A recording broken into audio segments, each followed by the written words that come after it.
Hello जी। हाय। क्या बातें चल रही हैं यहाँ पे? Hi everyone. कैसा चल रहा है वीकेंड आप लोगों का? हाय अमित, हाय आशी, हाय रोहित। बोरिंग? यस यार, बोरिंग ही जा रहे हैं आजकल मेरे भी वीकेंड्स। कल थोड़ा फन था। कल थोड़ा घूमने गए हुए थे हम।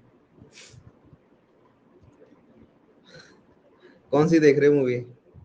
वो थॉर की जो नई आई है, लव एंड थंडर। अलग ही बना दी उन्होंने मूवी कुछ। गौरव का मस्त रिजल्ट डालूंगा आज। क्यों भाई, क्या हो गया? एक सेकंड में जरा कुछ कुछ चीजें डाउनलोड और अपलोड कर देता हूँ जिससे कि हमारी क्लास हो पाए। जब तक आपस में चिट चैट कर लो।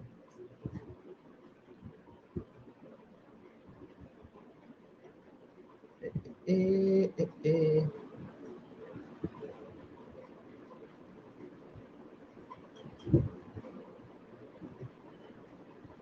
ये क्रिकेट वगैरह भी देख रहे हो क्या? भाई मैंने सुना बुमराह ने 35 रन बना दिए एक ओवर में। मैंने देखा नहीं वो over.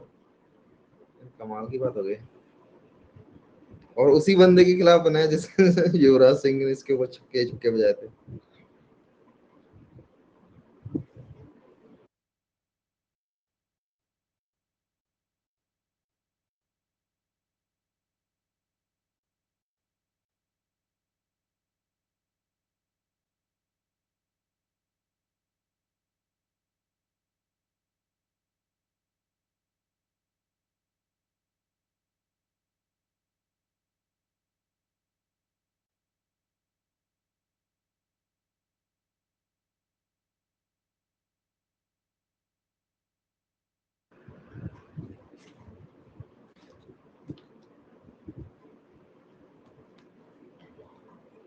No video no audio, yes I know Vishal. अभी तो पार्टी शुरू हुई है।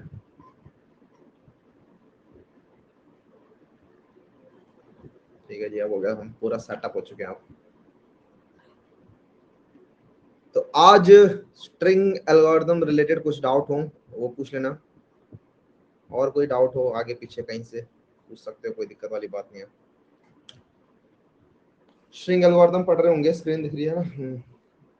स्ट्रिंग के अंदर कोई अगर डाउट रह गया हो किसी का, कोई क्वेश्चन में यहाँ पे जो डाउट दिए गए थे, क्वेश्चन दिए गए थे, उसमें कोई डाउट रह गया हो किसी का।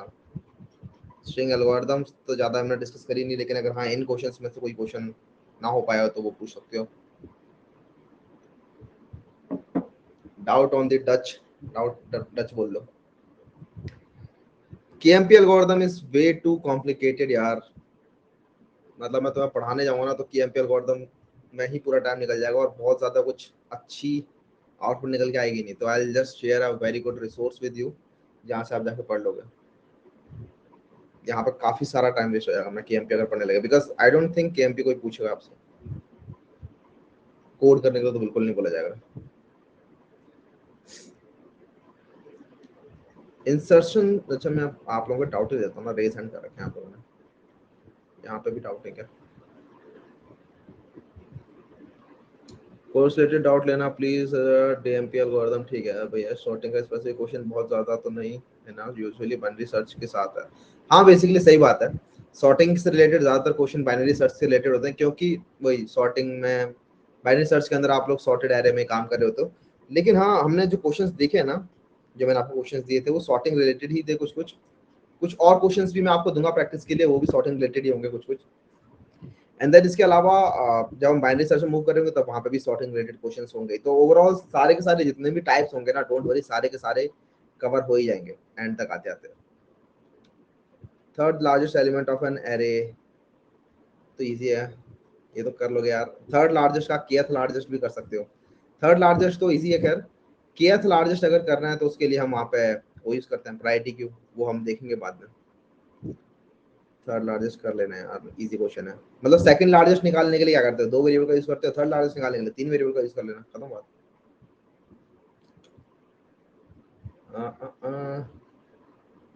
ऊपर नीचे क्यों हो जाते हैं इसके अंदर डाउट्स? या तो टाइम के हिसाब से अच्छा, ओके, ये सॉर्टिंग उसके हिसाब से आती है इसके अंदर। ठीक है, ठीक है।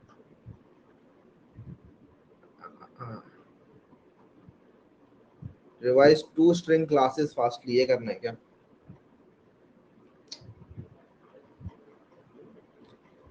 रेवन कार्प एल्गोरिथम अगर बता दो, two sum, three sum, four sum, हर जगह भी सॉर्टिंग पहले। हाँ सही बात है, बहुत इजी है, प्रायोरिटी क्यू से हाँ हो जाता है वो। क्लास में से आते हो तो क्लास यार पिछली तो आपको मिल ही जाती है, वो अवेलेबल तो रहती है, पिछली क्लास की रिकॉर्डिंग जाके देख लिया करो। इंसर्शन सॉर्ट समझ नहीं आया। इंसर्शन सॉर्ट तो एक काम करता हूँ, रुको मैं प्रीवियस नोट्स निकालता हूँ। क्या नाम था? Sorting.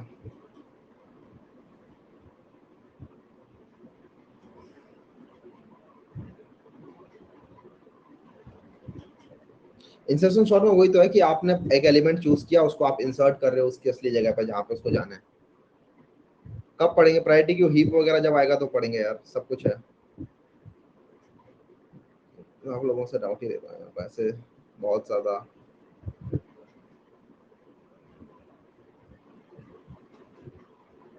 Longest common prefix in a string भैया, अच्छा अच्छा क्वेश्चन है।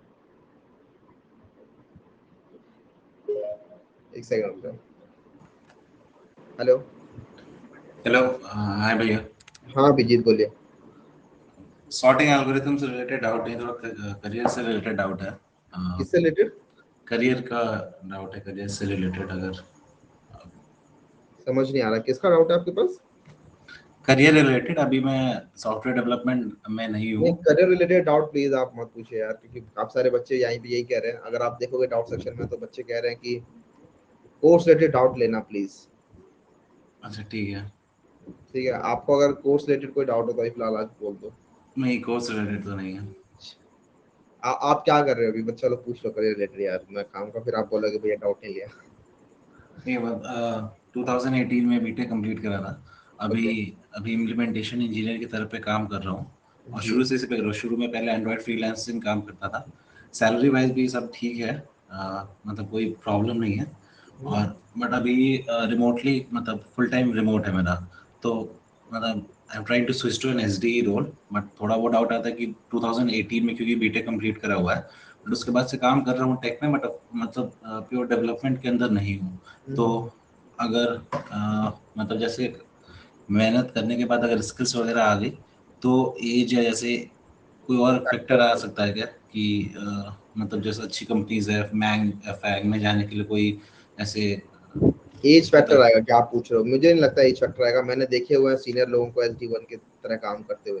सीनियर एज इन जो पहले सपोर्ट रोल में थे, जैसे आप एक अलग रोल में हो, रिमोट काम कर रहे हो, तो ऐसे कोई एज फैक्टर नहीं होता। मैंने देखा हुआ है, मेरे सामने हायरिंग हुई है जो मेरे से 2 साल सीनियर है। आप तो बस एक ही साल सीनियर हो। तो वही है, स्टार्ट कर दो। और अगर दिक्कत आ रही है किसी कंपनी में तो बाकी में ट्राई करो। मेरे को नहीं लगता, मतलब 90% में तो दिक्कत नहीं आनी चाहिए, 10% में मे भी कोई ना कोई कुछ बोल दे। लेकिन ट्राई कर तो किसी न किसी के साथ, तो कहीं तो एसडी1 बनो। जरूरी नहीं है मैंग फैंग में भी किसी स्टार्टअप के अंदर लग जाओ। ठीक है, स्टार्टअप आजकल ओके। बहुत सही कर रहे होते हैं। फिर वहां से आप चले जाओ, फिर उसके बाद तो सीधा एसडी2 बन सकते हो आप इन मैंग फैंग के अंदर, क्योंकि एक्सपीरियंस भी ज्यादा हो जाएगा। तो इस तरीके से आप चूज कर सकते हो अपना कोई पाथ। बहुत कम ही कंपनीज में ऐसी दिक्कत आती है, डोंट वरी। ठीक है, तो मतलब यही डाउट हो गया। Thank you.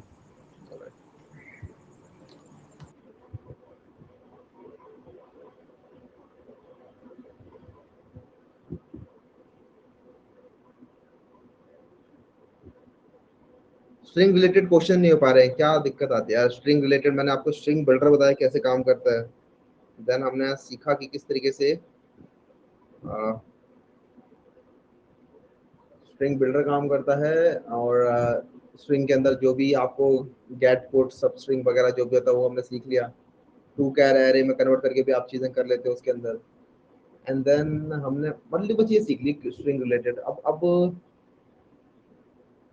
क्या इशू है? केएमपी एल्गोरिथम यार, केएमपी एल्गोरिथम नहीं करा रहा मैंने आपको पहले बताया। केएमपी एल्गोरिथम हम करने जाएंगे बहुत लंबा टाइम लग जाएगा। मैं चलो बता देता हूँ कैसे काम करती है वैसे।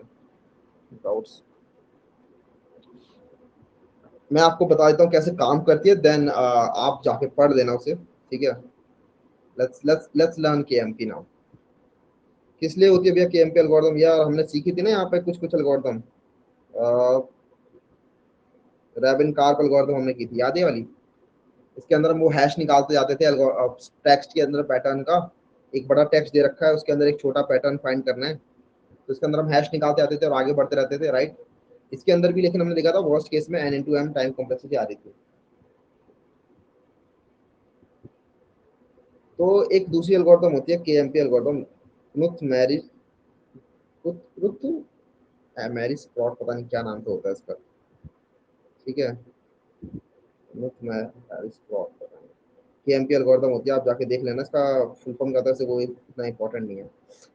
इसके अंदर ये बिग ऑफ एन में कर देता है इसके अंदर, लेकिन ये करता क्या है कि पहले आपकी ये जो पैटर्न होता है, मान लो ये टेक्स्ट है और ये पैटर्न है नीचे जो आपको फाइंड करना है छोटा, इस पैटर्न को पहले प्री प्रोसेस किया जाएगा, ठीक है? प्री प्रोसेस किया जाएगा इन द सेंस कि ये चेक करेगा कि, अब अगेन इसके अंदर बहुत सारे कंसेप्ट यूज हो रहे होते हैं, चलो मैं बता देता हूँ। पहला यूज होता है एलपीएस, लॉन्गेस्ट प्रीफिक्स सफिक्स, ठीक है?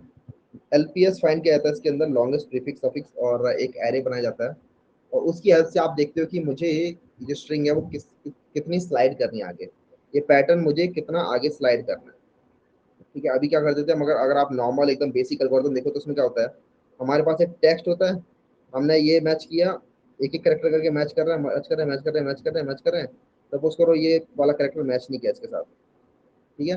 करेक्टर मैच नहीं किया तो हम क्या करते हैं, स्ट्रिंग को एक आगे खिसका देते हैं, इसको हमने बस एक आगे खिसका दिया और फिर दोबारा से सेम मैचिंग मैचिंग स्टार्ट कर देते हैं, राइट? इसके अंदर हम एक आगे नहीं खिसकाते, इसके अंदर हम चेक करते हैं कि कितना ऑलरेडी मिल चुका है, हमें कितने को चेक करने की जरूरत नहीं है। ये कैसे हो पाता है? ये बेसिकली देखते हैं कि अगर हम ऐसी कोई स्ट्रिंग ढूंढ रहे हैं, सपोज करो मैं बताता हूँ आपको, A B A B A C D B, और आप ढूंढ रहे हो इसके अंदर, सपोज करो पैटर्न है ए बी ए, ठीक है? सपोज करो आप ये ढूंढने का ट्राई कर रहे हो इसके अंदर, ठीक है?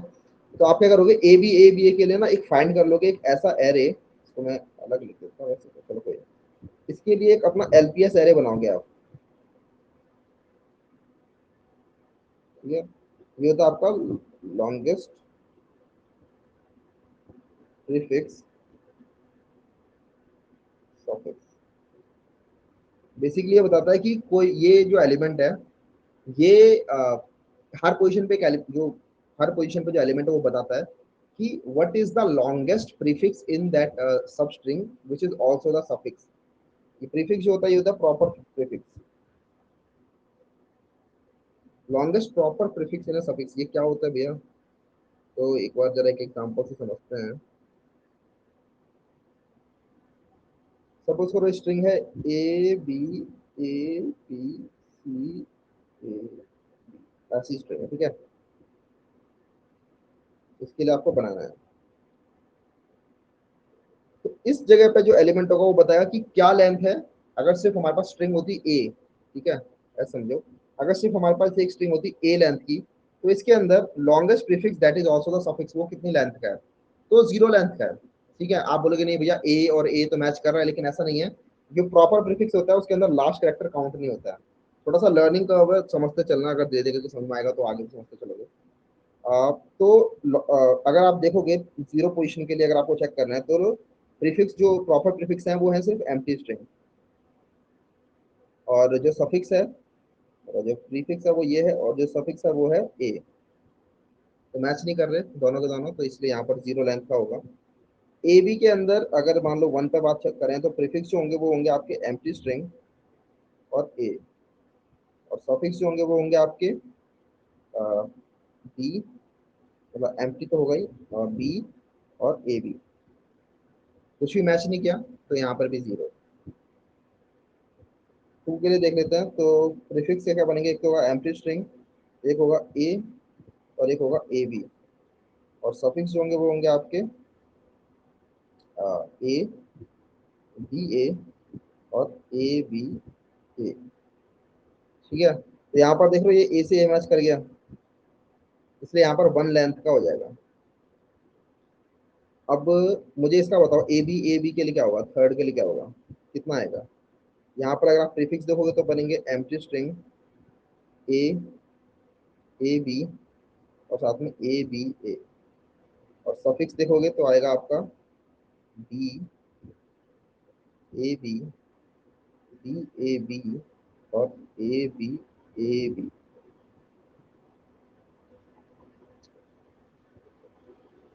चैट खाली हो गई।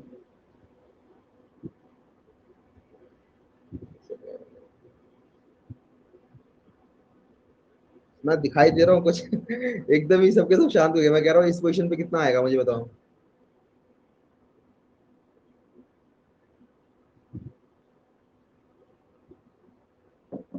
डाउट्स, समझ नहीं आ रहा है, ठीक है।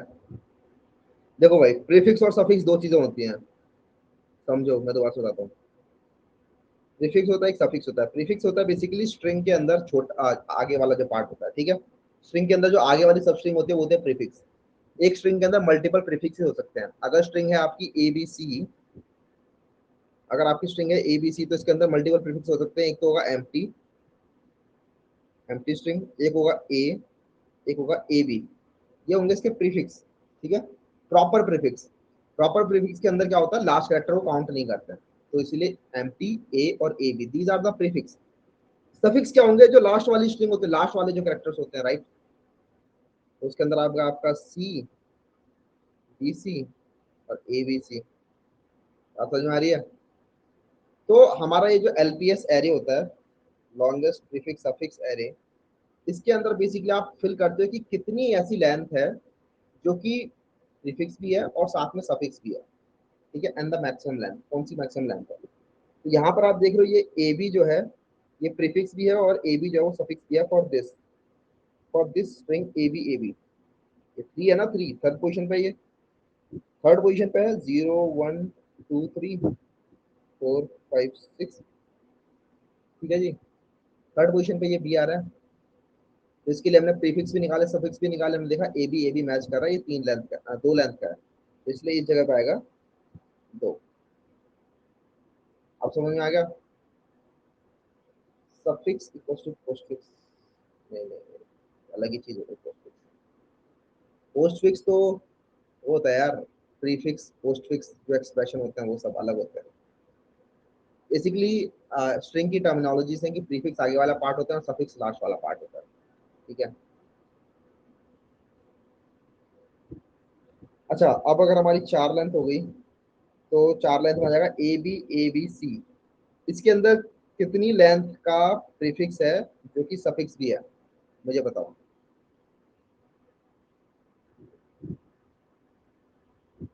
ए बी सी के अंदर अगर ये हमारी स्ट्रिंग होती ए बी सी, ठीक है, फोर के लिए, इसके अंदर कितनी लेंथ है जो कि एक प्रीफिक्स है और साथ में एक सफिक्स भी है। लोग कह रहे हैं जीरो, रोहन या जीरो, हाँ बिल्कुल सही बात है, जीरो ही है। क्योंकि यहाँ पे एंड में देख रहे हो जीरो है, और मतलब आप देख लो, आप खुद से भी देख सकते हो कि आपका बन रहा है इसमें ए बी ए, इस तरीके से बन रहा है। लेकिन यहाँ पर पीछे सी लगा हुआ है, इसकी वजह से कुछ भी मैच नहीं कर पाएगा, इसलिए जीरो है। अगर पांचवें के लिए अगर देखोगे, ये हो जाएगा ए बी सी ए। इसके अंदर आप देखोगे तो सिर्फ एक लेंथ है, वन ए और A, which are both prefix and suffix, ठीक है, इसलिए यहाँ पर सिर्फ वन।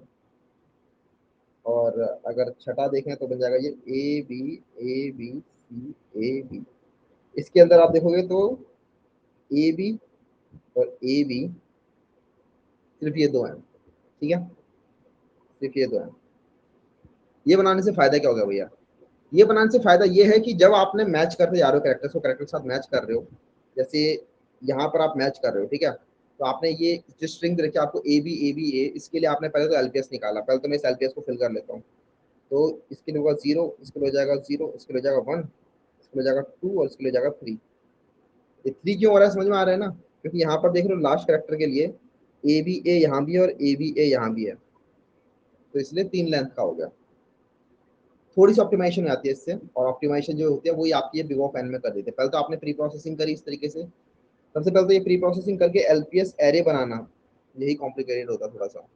ये आपको बिग ऑफ एम में करना होता है, मतलब अगर एम लेंथ का करेक्ट वो पैटर्न है तो बिग ऑफ एम में आपको ये करना है। एंड देन उसके बाद आपको क्या करना है मैं बताता हूँ कि एक एक करेक्टर करके मैच करेंगे। ए से ए मैच किया, हाँ ठीक है मैच कर गए। बी से बी मैच कर गया, कर गए। ए से ए मैच किया, कर गए, ठीक है। फिर इस बी से डी मैच नहीं किया, राइट, बी से डी मैच नहीं किया। तो आप बोलोगे ठीक है एक काम करते हैं, बी से डी मैच नहीं किया, अगर हम पहले वाले तरीके से कर रहे होते तो हम क्या करते, ए बी ए को एक आगे खिसका देते हैं, राइट। अब हम ए बी ए को यहाँ से करते हैं ए बी ए और दोबारा से मैच करना स्टार्ट कर देते हैं। लेकिन यहाँ पर एक ऑप्टिमाइजेशन हो जाएगी। यहाँ पर ऑप्टिमाइजेशन क्या होगी, हम चेक करेंगे कि जस्ट पिछले वाले करेक्टर के लिए ए के लिए एलपीएस कितना आ रहा था। हम देखेंगे एलपीएस आ रहा था 1, ठीक है, 1 आ रहा था। इसका मतलब ए बी ए स्ट्रिंग के लिए एक करेक्टर जो है, मतलब एक लेंथ जो है वो ऑलरेडी मैच हो रखी है, जो आगे है वही पीछे भी है, ठीक है, जो आगे है वही पीछे भी है। तो इसका मतलब ये जो डी है ना, यहाँ पर आपको लेके आना है, लेकिन एक आगे करके, मतलब फर्स्ट करेक्टर से आप मैच करना स्टार्ट कर दोगे। तो फर्स्ट करेक्टर कौन सा है, ये है बी। तो आप बोल दोगे मैं इसको यहाँ लेके आ जाता हूँ, ए बी एक ऑप्टिमाइजेशन हुई है, बस आप लोग एक स्टेप आगे आ गए हो यहाँ पर। इस बार कैसे आए, आप बोल रहे हो भैया ये ए से ए तो ऑलरेडी मैच कर ही रहा है, ये दोनों मैच कर रहे हैं, इन दोनों को मैच करने की जरूरत ही नहीं है। मैं इस बी के साथ मैच करना स्टार्ट करता हूँ अब इस बी को, ये अब ये मैच कर रहे हैं कि नहीं कर रहे, ठीक है। अब देखेंगे, हाँ अगेन बी से डी मैच नहीं किया, तो अगेन हम बी के पहले वाले के लिए विच इज ए, इसके लिए फाइंड करेंगे एलपीएस कितना आ रहा है। हम देखेंगे ए के लिए एलपीएस आ रहा है 0, तो इस बार 0 आगे खिसकाएंगे इसको सिर्फ। तो इस बार हम इसको 0 आगे खिसकाएंगे सिर्फ, तो अब ये हो जाएगा ए बी ऐसे हो जाएगा। अब एक आगे खिसक गए, ठीक है। अब हम 0 वाले स्ट्रिंग के साथ चेक कर रहे हैं इस डी को, अगेन मैच नहीं कर रहे हैं, लेकिन अब वो 0 हो चुका है, तो अब आप डी में भी आगे खिसक जाओगे। देन आप यहाँ से मैच करना स्टार्ट करोगे, डी में भी आगे खिसक जाओगे और ए में भी आगे खिसक जाओगे। तो बहुत ज़्यादा आई नो, बहुत ज़्यादा कॉम्प्लिकेटेड हो रहा है ये, and that's why I was saying कि ये एल्गोरिथम पढ़ लेना, ठीक है। पढ़ लोगे तो ठीक है, नहीं भी पढ़ोगे तो भी कोई इशू नहीं है, मैंने नहीं देखा कभी आते हुए से। बट हाँ यही इसका जिस्ट होता है कि ये आपकी थोड़ी बहुत ऑप्टिमाइज कर देता है, आपका ये पहले ही चेक कर लेता है कि प्री प्रोसेसिंग करके, so that bar bar same character match ना करे। लेकिन एक चीज आप समझ रहे हो यहाँ पे, एक चीज समझ रहे हो, अगर आपकी स्ट्रिंग कुछ इस तरीके की है, सपोज करो आपको एक एप्पल ढूंढना है इसके अंदर, क्यों नहीं पूछी जाती है इस एल्गोरिथम जाता, मैं बताता हूँ क्यों नहीं पूछी जाती। क्योंकि यूजुअल केसेस के अंदर ऐसे प्रीफिक्स और सफिक्स बहुत ज्यादा बनते नहीं है, ठीक है। यहाँ पर ए बी ए है, लेकिन सपोज करो आपको एप्पल सर्च करना है, कॉमन चीजें जो सर्च करनी है एप्पल है, इस एप्पल के अंदर देखो कितने प्रीफिक्स हैं जो सफिक्स के बराबर बनते हैं। मतलब यूजुअली ऐसी स्ट्रिंग हमारे पास नहीं बनती है जिनके अंदर प्रीफिक्स और सफिक्स जो है वो 0 1 के ऊपर जा सके, 10 30 बन सके, राइट। तो इसीलिए वहां पर ज्यादा यूज आता नहीं है। जैसे अगर आप एप्पल के लिए बनाओगे तो ए के लिए 0, इस बी के लिए 0, इस वाले के लिए भी 0, इस वाले के लिए भी 0, इस वाले के लिए भी 0। तो यहाँ पर हर बार आपको वो मैच करना ही पड़ेगा, ठीक है। लेकिन हाँ ये बिग ऑफ एन रहेगा ही। इसके अंदर एप्पल अगर आपको मिल जाएगा तो वो मैच होते होते वो ऑफ एन में हो जाएगा। सैमसंग क्वेश्चन, मैंने भेजा नहीं क्या वो, तो मैं लिख लेता हूँ। तो कौन सी वाली क्लास है, ठीक है मैं यहाँ पर लिख लेता हूँ सर।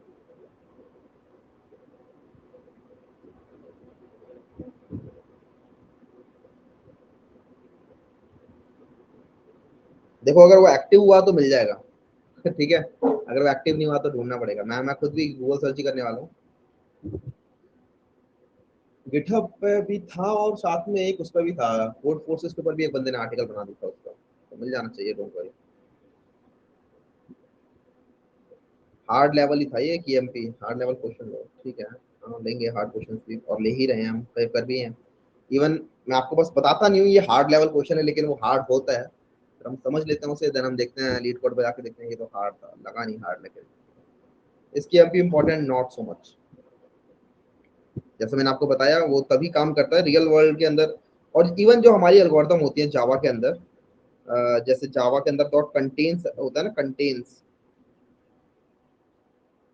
आपको लगे कि ये एस डॉट कंटेन्स स्ट्रिंग होता है, इसको तो यूज करना ही चाहिए कि एमपी टाइप के एल्गोरिथम को बिग ऑफ एन में, लेकिन नहीं, वो ब्रूट फोर्स से ही कर रहे होते हैं, वो बिग ऑफ एन एम में कर रहे होते हैं। उन्हें पता है यूजुअली जो आप सर्च करोगे आपके जो नॉर्मल केसेस होते हैं, सर्चिंग के, उसके अंदर वो प्री प्रोसेसिंग वगैरह करके कोई फायदा है नहीं, उसके अंदर बहुत ज्यादा इफेक्टिव वो हो नहीं सकता। ठीक है, तो एन क्रॉस एम वाले तरीके से ही कर रहा होता है। वो तो हम बना लेते हैं इस तरीके के एल्गोरिदम्स, इस तरीके के एग्जाम्पल, जिसके अंदर हम ए बी ऐसे ऐसे सर्च कर रहे होते हैं, और प्रैक्टिकली देखा जाए तो ये बहुत ज्यादा चीजें नहीं होती। ये सब मैंने पढ़ा है एक जगह पे, पूरा रिसर्च पेपर वगैरह के अंदर, तो हाँ वही से बता रहा हूँ। अब आप लोगों के अगर कुछ और डाउट हो कहीं पे तो मुझे बता दो।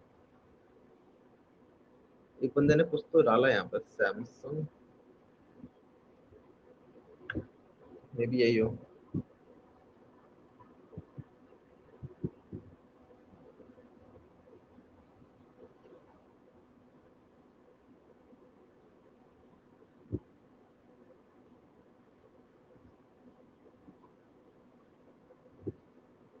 And a book for data structures in Java. I followed a book for data structures in Java. मैंने यार एक्चुअली इतनी सारी बुक्स को गो थ्रू किया ना। हाँ हाँ हाँ बिल्कुल, एक बुक है एल्गोरिथम्स बाय रॉबर्ट सचविक, उसको जाके करना है यार। That is a great great book, बहुत ही मजा आएगा। बुक का नाम है एल्गोरिथम्स, और ऑथर है रॉबर्ट सचविक।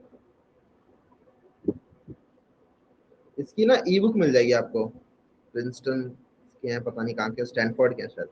इसकी आपको ई बुक मिल जाएगी, ऑनलाइन फ्री अवेलेबल है। और कोर्सेरा पे जाओगे तो इनका कोर्स भी मिल जाएगा, अगर आपको वो करना है तो। कोर्स वगैरह मत ही करना, ई बुक से भी आप लोग करोगे ना तो बहुत सही है, वो फ्री बुक है।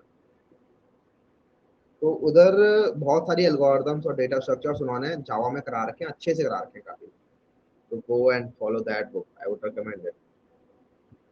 इसके अलावा भी बहुत सारी बुक्स करी थी मैंने, अब याद नहीं आ रही है मेरे को। बाकी बुक्स, एक बुक्स और भी करी थी यार, लेकिन वो बुक पता नहीं मैं रिकमेंड करूंगा कि नहीं। बहुत ही मोटी बुक होती है वो, फॉर्मन की, CLRS, हमारे उसमें थी वो, इंजीनियरिंग में थी। तो मैं बैठ के पढ़ने बैठ गया था इसको एक बार। लेकिन इसके अंदर मैथमेटिकल टर्म्स में ही खो जाओगे अगर तुम ज्यादा इसके अंदर घुसे तो। मतलब कहते हैं कि Bible for computer science students ऐसा बोलते हैं इसको, लेकिन ये एक तो बड़ी मोटी बुक है। उसके बाद इसके अंदर मैथमेटिकल डिनोशन जो होते हैं ना आपके, ऐसी चीजें, मतलब आपकी 12th 11th 12th के अंदर जो IIT की तैयारी करते थे ना, वो रिमाइंड आने लगा कि हाँ यार ऐसा कुछ हुआ तो करता था।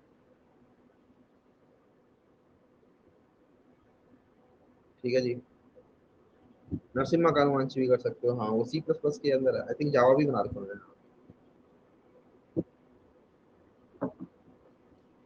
तो ये बुक्स हैं, आप जाके कर सकते हैं। Longest substring with distinct character वाला करवा दो प्लीज। ये मैंने क्वेश्चन दिया था आपको, ये इंटरेस्टिंग क्वेश्चन भी है। ये रहा, longest substring with distinct characters. ये कुछ इस तरीके से है कि नीचे चलते हैं। क्वेश्चन है, longest substring with distinct characters. हम जैसे कि सपोज करो, A B C D E F G, ऐसी है। इसके अंदर बताओ longest substring with distinct character कौन सी कितनी है। यहाँ देखते हैं DCAP, या फिर हाँ DCAP है ना। This is the longest substring with all distinct characters, right, DCAP। ABCD भी है वैसे तो, हाँ सही बात है, ABCD भी है, DCAP भी है, दोनों ही है। कोई भी रिटर्न कर दो। मैं इसके काम करता हूँ, ए के बाद ना यहाँ पे लगा देता हूँ D। तो अब ये बन जाएगा DCAPB, राइट। तो ये आंसर हो जाएगा। मैंने अपने हिसाब से चेंज कर दिया। ऐसा क्वेश्चन है। तो ये क्वेश्चन आप मल्टीपल तरीकों से कर सकते हो, आपको समझ में आ भी रहा हो कि हाँ यार कर तो सकते हैं। एक तरीका तो ब्रूट फोर्स तरीका हो जाएगा, राइट। ब्रूट फोर्स तरीके में आपको क्या करना है, आप इस ए के पास जाओगे और चेक कर लोगे ए से स्टार्ट होने वाली कितनी सबस्ट्रिंग बन रही है, और देखोगे उस सबस्ट्रिंग के अंदर ए मतलब कितने कैरेक्टर डिस्टिंक्ट है। अगर सारे सारे कैरेक्टर डिस्टिंक्ट है तो आप लोग एक मैक्स आंसर बना के रखोगे, उसके अंदर आप अपडेट करते चलोगे। तो सबस्ट्रिंग वाले जितने भी क्वेश्चन होते हैं इसके अंदर मैंने आपको सिखा रखा है कि हमेशा दो फॉर लूप से आप लोग सबस्ट्रिंग के अंदर सारे सारे इटरेट कर सकते हो, that is brute force, right. Brute force के अंदर तो ऐसे हो जाएगा कि बिग ऑफ एन क्यूब में होगा एक्चुअली, उससे एन स्क्वायर भी नहीं एन क्यूब में जाएगा। आप पहले फॉर लूप चला के, एक चलाओगे फॉर लूप आई से, और दूसरा फॉर लूप चलाओगे आप जे का, जो कि आई से ही चलेगा, जे लेस देन एन तक चलेगा। और फिर यहाँ पे जो सबस्ट्रिंग बन जाएगी आपकी, सबस्ट्रिंग जो बनेगी वो बनेगी आपकी आई से लेकर जे वाली।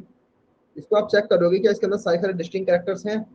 अगर सारे सारे डिस्टिंक्ट कैरेक्टर्स हैं तो आप आंसर में अपडेट कर दोगे, जो आप ऊपर एक आंसर बना के चलोगे कि answer equals to math dot max answer, या फिर J minus I plus one. ठीक है, तो यहाँ पर भी एक चेक यहाँ पर भी आ जाएगा कि इफ डिस्टिंक्ट करके बना लोगे आप, इफ डिस्टिंक्ट। ठीक है, ये अगर डिस्टिंक्ट है तो अपडेट कर दो इस तरीके से, अदरवाइज मत करो। तो ये इफ डिस्टिंक्ट जो है ये भी बिग ऑफ एन में ही काम करेगा आपका, और ये दो फॉर लूप बनी रहे आपके, तो ये total big of N cube बन जाएगा इसीलिए। ये अगर आप इन दोनों को जोड़ दोगे तो ये आपका बिग ऑफ एन क्यूब बन जाएगा। इससे बेटर कर सकते हैं क्या, स्लाइडिंग विंडो से हो जाना चाहिए, राइट, स्लाइडिंग विंडो से हो जाएगा। स्लाइडिंग विंडो कैसे काम करेगी यहाँ पे भैया, तो देखो भाई, हम यहाँ पर ना मेंटेन करके चलेंगे कि जो करेक्टर हमें मिला था, जो अभी करेक्टर जो नया इंट्रोड्यूस हुआ है, वो किस पोजीशन पे इंट्रोड्यूस हुआ है। ठीक है, क्या कहना चाह रहा हूँ समझो, कि इसके अंदर ना आपके दो वेरिएबल होंगे, आई और जे। आई और जे आपकी विंडो होंगी। ठीक है, स्लाइडिंग विंडो इसी तरीके से काम करती है। आई थिंक हम कर भी चुके हैं काफी क्वेश्चन, जैसे एक आई है एक जे है, या टू पॉइंटर अप्रोच कह लो, एक ही बात है। ठीक है, लेकिन इसमें विंडो स्लाइड हो रही है तो स्लाइडिंग विंडो ज्यादा एक अप्रोप्रिएट टर्म हो जाएगी। इसमें दो पॉइंटर लग रहे हैं वैसे तो आपके लिए। करना क्या है, हमें आई और जे इस तरीके से मेंटेन करके चलना है, सो दैट कि आई से जे के बीच में जो विंडो है, ये जो विंडो हमारी बनी है यहाँ पे, इसके अंदर ऑल डिस्टिंक्ट कैरेक्टर्स हों, ऑल डिस्टिंक्ट कैरेक्टर्स हों। ठीक है, कभी भी आप एक नया कैरेक्टर इस विंडो में ऐड करते हो, सपोज करो जे आपका यहाँ आता है, जे प्लस वन पे आता है जे आपका। ठीक है, आप जे में आगे मूव कर रहे हो, जे आपका हो जाता है जे प्लस वन। ठीक है, जब भी आप इस विंडो को बड़ा करते हो, क्योंकि हमें तो मैक्सिमम चाहिए, सबसे बड़ा आंसर चाहिए, तो आप चेक करोगे कि ये जो नया कैरेक्टर ऐड हुआ है, क्या ये ऑलरेडी प्रेजेंट है इस विंडो के अंदर। ठीक है, अगर विंडो के अंदर प्रेजेंट नहीं है, तब तो आपका जो अभी तक आंसर बन रहा था, विंडो का जो भी साइज था, साइज जो भी था विंडो का, उसमें आप प्लस वन कर दोगे, क्योंकि ये तो नया डिस्टिंक्ट कैरेक्टर है, राइट। और आप फिर जे प्लस वन दोबारा कर दोगे। लेकिन अगर ये कोई कैरेक्टर, ये कैरेक्टर ऑलरेडी एक बार प्रेजेंट था इस विंडो में, सपोज करो ये कैरेक्टर जो जे प्लस वन पे था, ये यहाँ कहीं प्रेजेंट था। ठीक है, इस जगह प्रेजेंट था, तो अब आपकी जो नेक्स्ट विंडो वो कहां से स्टार्ट होनी चाहिए, नेक्स्ट विंडो यहां से स्टार्ट होनी चाहिए, इस जगह से, इसके जस्ट बाद वाली पोजीशन से, इसको इसके जस्ट बाद वाली पोजीशन से हमारी नेक्स्ट विंडो स्टार्ट हो जाएगी। तो हमारा आई पहुंच जाएगा यहाँ पे, और जे पहुंच जाएगा इस जगह पर। और हम चेक करेंगे क्या ये विंडो बड़ी है या छोटी है, नहीं हमें देखिए अच्छा ये विंडो छोटी है, तो फिर जे आगे बढ़ते जाएगा। तो इस तरीके से हम फाइंड करेंगे कि जब भी एक नया कैरेक्टर इंट्रोड्यूस कर रहे हैं, तो बहुत ही सिंपल सा है, दोबारा समझो, कि जब भी एक नया कैरेक्टर इंट्रोड्यूस किया जा रहा है, सबसे पहले तो क्वेश्चन समझ में आ गया ना सबको। कई बार तो यहीं पर दिक्कत जाते हैं, क्वेश्चन समझ में आ गया सबको, क्वेश्चन में किसी को भी डाउट है तो पूछो अभी कभी, आ गया ना। ठीक है, क्वेश्चन बेसिकली मैं दोबारा बता देता हूँ, आपको एक स्ट्रिंग दे रखी है, उसके अंदर से आपको ऐसी सब स्ट्रिंग फाइंड करनी है जिसके अंदर सारे के सारे कैरेक्टर्स यूनिक हैं।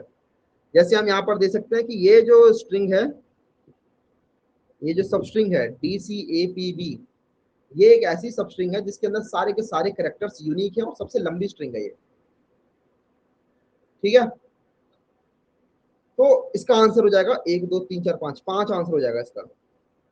तो इसके अंदर मैंने आपको ब्रूट फोर्स तरीका बताया, लेकिन वो तो मजा नहीं आएगा उसे करने में। हम इस तरीके से कर सकते हैं, विंडो बना के कर सकते हैं, ठीक है, स्लाइडिंग विंडो।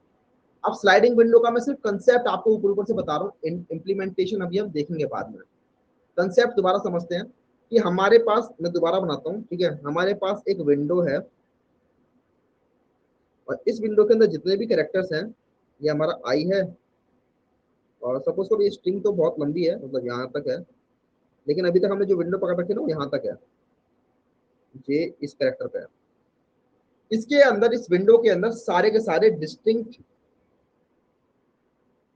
करेक्टर्स हैं, हम ये मान लेते हैं। मैं ये भी नहीं कह रहा कि होंगे, मैं ये भी कह रहा हूँ कि हो सकता है पीछे एक और विंडो बन रखी हो आपकी, ठीक है, पीछे भी करेक्टर्स हो, लेकिन विंडो फिलहाल के लिए हमारी आई से जे के बीच में है, ठीक है।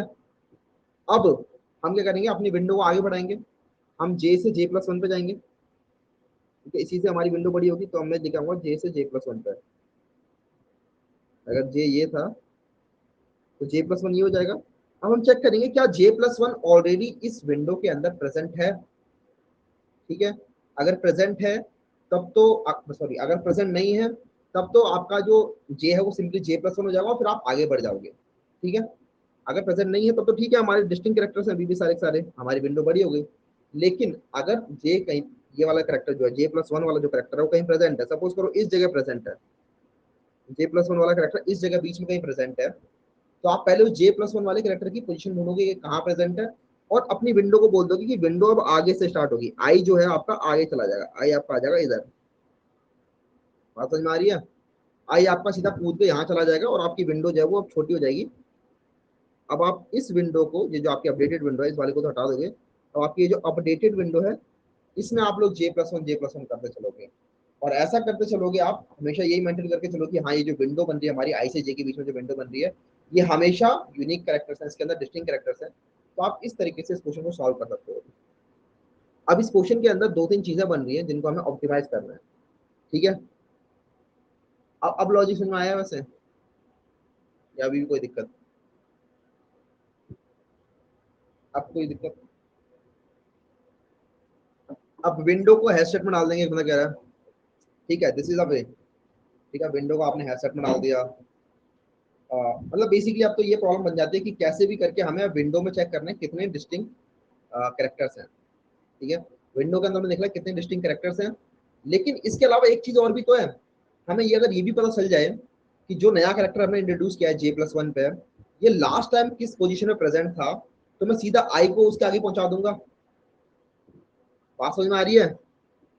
अगर जैसे एक बंदे ने लिखा, उमेश ने, हैश मैप में डालना पड़ेगा ना टू मेंटेन इंडेक्स, वही मैं यही कह रहा हूँ कि अगर आपको, आपने जो जे प्लस वन कैरेक्टर आपको मिला, आपको चेक करना है जे प्लस वन वाला कैरेक्टर कहाँ पिछला प्रेजेंट था, और उसके जस्ट मैं आगे वाली पोजीशन पे अपने आई को ले जाऊं, ये काम अगर आपको ओ ऑफ वन में करना है बिना दूसरा फॉर लूप चलाए, तो आपको अगर इंडेक्स ही पता चल जाए इस पोजीशन की कि जे प्लस वन वाला एलिमेंट किस जगह प्रेजेंट था पहले, तो आप सीधा आई को उसके आगे जंप करा सकते हो उस इंडेक्स के आगे। ये वाला ऑपरेशन अगर आपका बिग ऑफ वन में हो जाए, ये जंप वाला ऑपरेशन बिग ऑफ वन में हो जाए, अगर आप फाइंड कर लो कि ये पोजीशन जो रिपीट हो रहा है ये पोजीशन किधर मिल रही है, ओ ऑफ वन में मिल जाए, तो आपका काम बहुत आसान हो जाएगा। अगर ये अचीव कर लिया तब तो इसको आप ओ ऑफ वन में, ओ ऑफ एन में ही कर पाओगे इस क्वेश्चन को। कहाँ ओ ऑफ एन क्यूब में जा रहा था ये, राइट, कहाँ ओ ऑफ एन क्यूब में जा रहा था, अगर आपने सिर्फ यही अचीव कर लिया तो सीधा ओ ऑफ एन में हो जाएगा क्वेश्चन, क्योंकि आई और जे को तो आगे आप खिसका रहे हो, आई और जे आगे खिसकते जाएंगे जब तक कि जे एंड तक ना पहुंच जाए। जैसे जे एंड तक पहुंचा वहां पे कहानी खत्म, ठीक है। तो अब क्वेश्चन ये आता है कि हम कैसे ये चीज मेंटेन कर सकते हैं। यहाँ पर किसी ने बोला मुझे कि 256 साइज का एक एरे बना लेते हैं, साहिल ने कहा, जो कि बहुत स्मार्ट वे है एक, ठीक है। 256 साइज का जब आप एक एरे बनाते हो,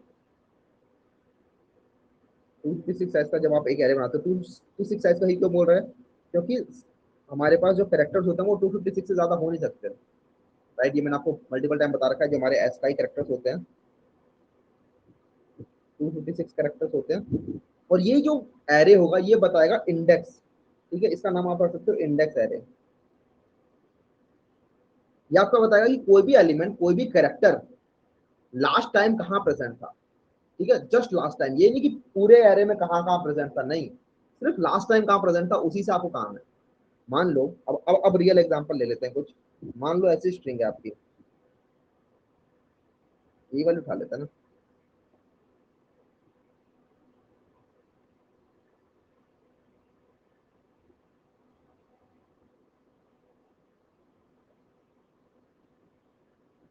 ठीक है, मैं क्या करूंगा ना, मैं 256 ना बना के मैं अभी फिलहाल के लिए ए बी सी डी के हिसाब से बना लेता हूँ। ठीक है, वैसे तो आपको समझ में आ रहा होगा 256 का मतलब क्या है। 256 के अंदर जीरो से लेकर मतलब ऐसे होता है। दोबारा बताता हूँ, मैं तो वैसे दोबारा बताना नहीं चाहिए, लेकिन 0 1 ऐसे करके सपोज करो, यहाँ पर 60 सॉरी 97 भी आ रहा है, 98 भी आ रहा है, यहाँ पर ऐसे करके 255 तक जा रहा है। ठीक है, तो हमें पता है 97 पोजीशन जो होती है वो ए की होती है, 98 पोजीशन जो होती है वो बी की होती है, राइट, एस आई के अंदर। तो अभी फिलहाल हमारे, क्योंकि हम सिर्फ ए बी सी डी लेके चल रहे हैं, तो फॉर सिंप्लिसिटी में ये जो बनता है ना हमारा ए बी सी डी वाला, वो छोटा सा पार्ट लेके चल लेता हूँ, वरना मेरे को 256 वाला एरे पूरा मेंटेन करना पड़ेगा। तो A B C D maintain करके चलते हैं। ठीक है, ए बी सी डी, और नीचे बहुत नीचे कहीं पर पी भी होगा। ठीक है, ये हमारा एरे है।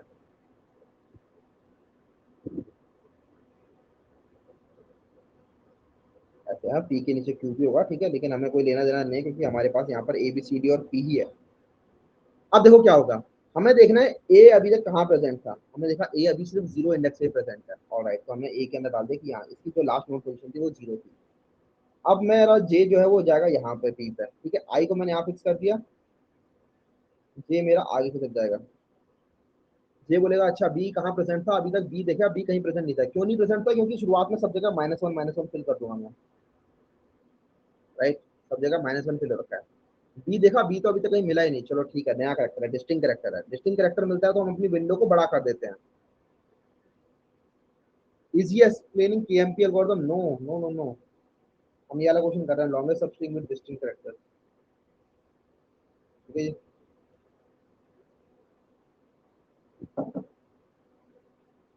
अच्छा जी, अब देखते हैं।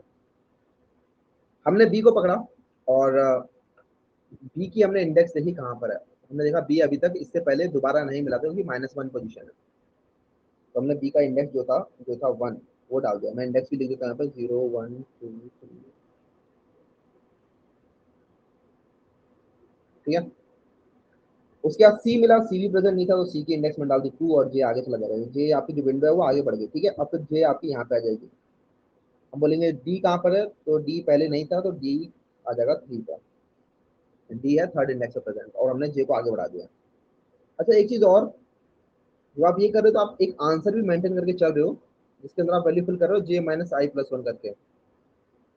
ठीक है, क्योंकि आई आपका एकदम जीरो पे है, और जे आपका आगे बढ़ता जा रहा है। तो अभी जैसे अगर आप यहाँ पर, जब जे आपका यहाँ पर था, वापिस आते हैं थोड़ा सा, जे जब आपका यहाँ पर था, तो आपकी जो लेंथ बन रही है वो कितनी बन रही है, J-i+1। तो जे है आपका 3 विच इज 3+1 विच इज 4। ठीक है, एबीसीडी की लेंथ है 4, तो आंसर में आप डाल दोगे फिलहाल के लिए 4। ऑब्वियसली हमेशा J-i+1 नहीं करोगे, मैक्सिमम निकालोगे, जैसे हमने यहाँ पे मैथ डॉट मैक्स कर रखा था ना, ये ये वाली चीज करोगे आप, आंसर या फिर J-i+1। तो यहाँ पर हमने देखा, ठीक है, जे अभी मिला नहीं है दोबारा। अब हम आगे बढ़ते हैं, अब हमारा यहाँ पे आएगा। अब यहाँ पर आएगा तो अब कुछ चीजें चेंज होंगी। क्या चीजें चेंज होंगी, हम देखेंगे कि ये एलिमेंट जो है वो प्रेजेंट था क्या, कहीं ना कहीं हम देखेंगे हाँ एलिमेंट प्रेजेंट था, एलिमेंट प्रेजेंट था यहाँ पर 2 इंडेक्स पे। तो एक काम करते हैं, क्योंकि एलिमेंट 2 इंडेक्स पे प्रेजेंट था, तो आई को पहुंचा देते हैं थर्ड इंडेक्स पे। आई आ जाएगा थर्ड इंडेक्स पे, और साथ में ये जो एलिमेंट, जो सी वाला एलिमेंट है, जो कि जे वाला एलिमेंट है, बेसिकली सी जो है, अब हम बोलेंगे कि सी की जो लास्ट नोड पोजीशन है वो हो जाएगी 2 हटा के 4। ठीक है, 2 नहीं बचेगी, वो हो जाएगी 4। ठीक है जी, दोबारा से J-i+1 करोगे, लेकिन वो सिर्फ आएगा 2, और जबकि यहाँ पर मिल रहा है आपका 4, तो आप अपडेट नहीं करोगे, आंसर में आपको 4 रहेगा अभी भी। क्या चीज क्लियर हो रही है? समझ नहीं आ रहा है तो आ जाओगा। अब सेम प्रोसेस रिपीट करेंगे, जे को आगे लेके जाएंगे। जे आएगा आपका यहाँ पर है आपका ए। ठीक है, अब ए है यहाँ पे, और यहाँ पर है डी। ठीक है, अब एक चीज और देखना, यहाँ पे एक चीज और समझना। आप बोलोगे भैया ए तो रिपीट कर रहा है, क्योंकि ए यहाँ पर -1 नहीं है, लेकिन मैं बोलूंगा ए कैसे रिपीट कर रहा है भाई, विंडो के अंदर ए रिपीट नहीं कर रहा है, राइट। विंडो हमारी आई से स्टार्ट हो रही है, विंडो हमारी ये बन चुकी है, सिर्फ ये है हमारी विंडो। तो अगर ए 0 पे है तो उसको इग्नोर मारो, ठीक है, उसको बोल दो कि नहीं ए प्रेजेंट नहीं है अभी तक। ये बात क्लियर है। तो हमें इसका भी चेक रखना है अपने पास कि हमेशा हम एलिमेंट जब चेक करते हैं इस एरे के अंदर, इस इंडेक्स वाले एरे के अंदर, जब भी हम एलिमेंट चेक करते हैं तो हम ये भी देखें कि जो हमें पोजीशन मिल रही है ये हमारी विंडो के अंदर है कि नहीं है। विंडो के अंदर है कि नहीं है कैसे पता चलेगा? बेसिकली आप बस चेक कर लो कि ये जो पोजीशन मिल रही है हमें, ये हमारी आई से बड़ी है कि नहीं है, ठीक है। अगर आई से बड़ी है तब तो विंडो में है, अदरवाइज नहीं है। जैसा हम देख सकते हैं यहाँ पे कि हमारा आई जो है वो तो 3 है, लेकिन ए जो है पहले प्रेजेंट था 0 पे, ठीक है। तो ए 0 पे प्रेजेंट था, ये विंडो में नहीं है, इसका मतलब विंडो में अभी तक ए प्रेजेंट नहीं था, ठीक है। तो अब हम ए की पोजीशन को अपडेट कर देंगे, तो बोल देंगे ठीक है ए जो है वो 5 पे प्रेजेंट है। और दोबारा से आप जे माइनस आई निकालोगे तो जे माइनस आई प्लस 1 जो होगा वो 3 आएगा, अपडेट नहीं करोगे, आप आगे बढ़ोगे, ठीक है। अब आप आओगे यहाँ पे पी पे, आप बोलोगे पी प्रेजेंट था या कहीं पे आप देखोगे पी तो -1 लिखा हुआ, तो पी प्रेजेंट नहीं था, तो पी की जगह पर डाल दोगे आप 6, ठीक है। तो आप जे में फिर से आगे बढ़ोगे। आप बोलोगे बी मिला, क्या बी मेरा इस विंडो में प्रेजेंट था? हम बोलेंगे नहीं, बी मेरा विंडो में प्रेजेंट नहीं है। लेकिन आप बोलोगे नहीं भैया बी तो 1 पोजीशन पे है, लेकिन अगेन भाई 1 पोजीशन जो है वो आई से छोटी है, क्योंकि ये आई से छोटी है इसका मतलब ये विंडो में नहीं है। विंडो हमारी 3 से स्टार्ट हो रही है, जबकि बी जो है वो 1 पे प्रेजेंट था, यहाँ प्रेजेंट था बी। इस वाले को थोड़ा हम कंसिडर करेंगे, विंडो हमारी चेंज हो चुकी है, तो हम बोलेंगे नहीं बी प्रेजेंट नहीं है, और बी जो है वो 7 पे प्रेजेंट है, ठीक है भाई। और आप again J minus I plus 1 करोगे तो अभी हो जाएगा 1 2 3 4 5, ठीक है। 7 - 3 + 1 विच इज 7 - 3 is 4, 4 + 1 is 5, अब ये हो जाएगा 5। और हमें दिख भी रहा है विंडो हमारी बड़ी हो चुकी है, DCAPB जो विंडो थी वो अब ये हो चुकी है। अब हम अगेन जे प्लस प्लस करेंगे, हम आएंगे यहाँ पे,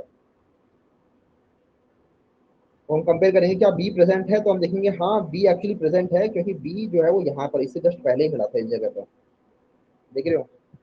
और बी की पोजीशन यहाँ पर है 7 which is greater than I, I तो सिर्फ 3 है, तो इसीलिए हम क्या करेंगे, बी के बी जहाँ पर प्रेजेंट था पहले 7 में प्रेजेंट था, राइट, हम उसके आगे पहुंचा देंगे इसको, आई भी यहीं पे आ जाएगा। अब आई भी यहीं पर है, जे भी यहीं पर है, विंडो छोटी हो गई एकदम से, समझ रहे हो, विंडो हमारी एकदम छोटी हो गई। छोटी होगी हमें क्योंकि डिस्टिंक्ट कैरेक्टर चाहिए, अगर डिस्टिंक्ट कैरेक्टर नहीं मिल रहा है तो हमें फिर वो विंडो छोटी कर देनी है। मैंने आपको वो कंसेप्ट यहाँ पर बता भी दिया था ऊपर भी, कि जैसे ही आपको मिलता है नया एलिमेंट आप चेक करोगे, जब भी आपको J+1 पे एक नया एलिमेंट मिलता है आप चेक करोगे कि ये जो नया एलिमेंट है अगर ये ऑलरेडी प्रेजेंट है कहीं हमारी इस विंडो के अंदर ऑलरेडी प्रेजेंट है, तो आई को उधर पहुंचा दो जहां पर ये प्रेजेंट था, क्योंकि उसके बाद सारे सारे डिस्टिंक्ट कैरेक्टर होंगे। अब बात समझ में आ रही है? विंडो का साइज फिक्स रख सकते हैं? नहीं नहीं, विंडो का साइज फिक्स क्यों होगा यार, विंडो का साइज फिक्स रखोगे तब तो क्वेश्चन ही नहीं बनाना, कुछ क्वेश्चन सॉल्व नहीं हो पाएगा उससे, तो फिर हमारी विंडो तो चेंज होती जा रही है। कोड कैसे करेंगे टेंशन मतलब, कोड करके देखते हैं। वैसे तो जो लॉजिक है ना, जो लाइन बाय लाइन लॉजिक बन रहा है उसी को कोड करते चलोगे तो उससे भी हो जाएगा। मैंने भी कोड नहीं देखा मतलब लॉजिक मुझे समझ में आ गया, तो अब मैं मुझे लगता है मैं कोड कर सकता हूँ, मैं करूंगा अभी अभी आपके सामने। देखो अब हम जे में फिर से आगे बढ़ेंगे, ठीक है। अब जे आ जाएगा यहाँ पर, हम चेक करेंगे क्या ये जो बी है वो प्रेजेंट है, हम देखेंगे हाँ 8 प्रेजेंट है, और हमारा जो आई है 8 है, सॉरी आई 8 है। और हाँ यहाँ पर भी आप अपडेट कर दोगे ना इसकी वैल्यू को, हो जाएगा 8, हमारा आई 8 है, और जो आपका बी है वो ऑलरेडी एक बार मिल चुका है, ठीक है, क्योंकि वो आई के बराबर है। तो ये बी दोबारा से मिल गया आपको, तो आप आई प्लस प्लस कर दोगे पहले, तो आई आपका आ जाएगा यहाँ पे, साथ में आप बी की पोजीशन को कर दोगे 9, कि बी भाई 9 पे भी प्रेजेंट है।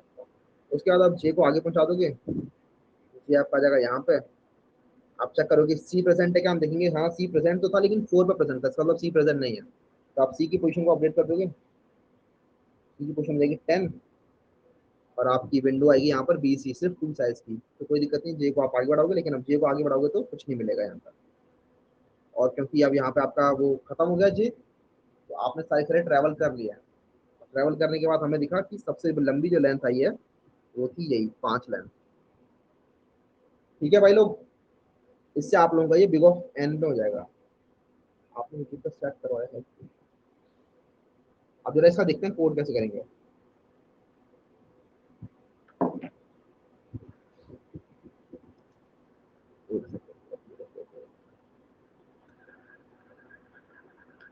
अलग ही बना लेते हैं इसके लिए।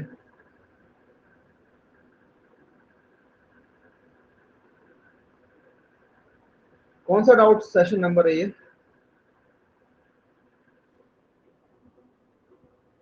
या फिर किसमें कर दिया, स्ट्रिंग में ही कर दिया, स्ट्रिंग के अंदर ही करते हैं वरना डाउट वाउट फाइंड उनको करोगे इसके अंदर। मैं इसको स्ट्रिंग में ही कर देता हूँ, हमारी जो स्ट्रिंग की क्लास है।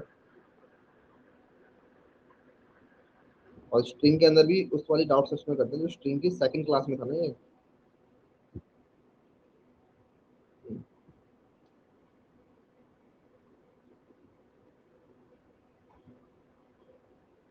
इसके अंदर कर देते हैं।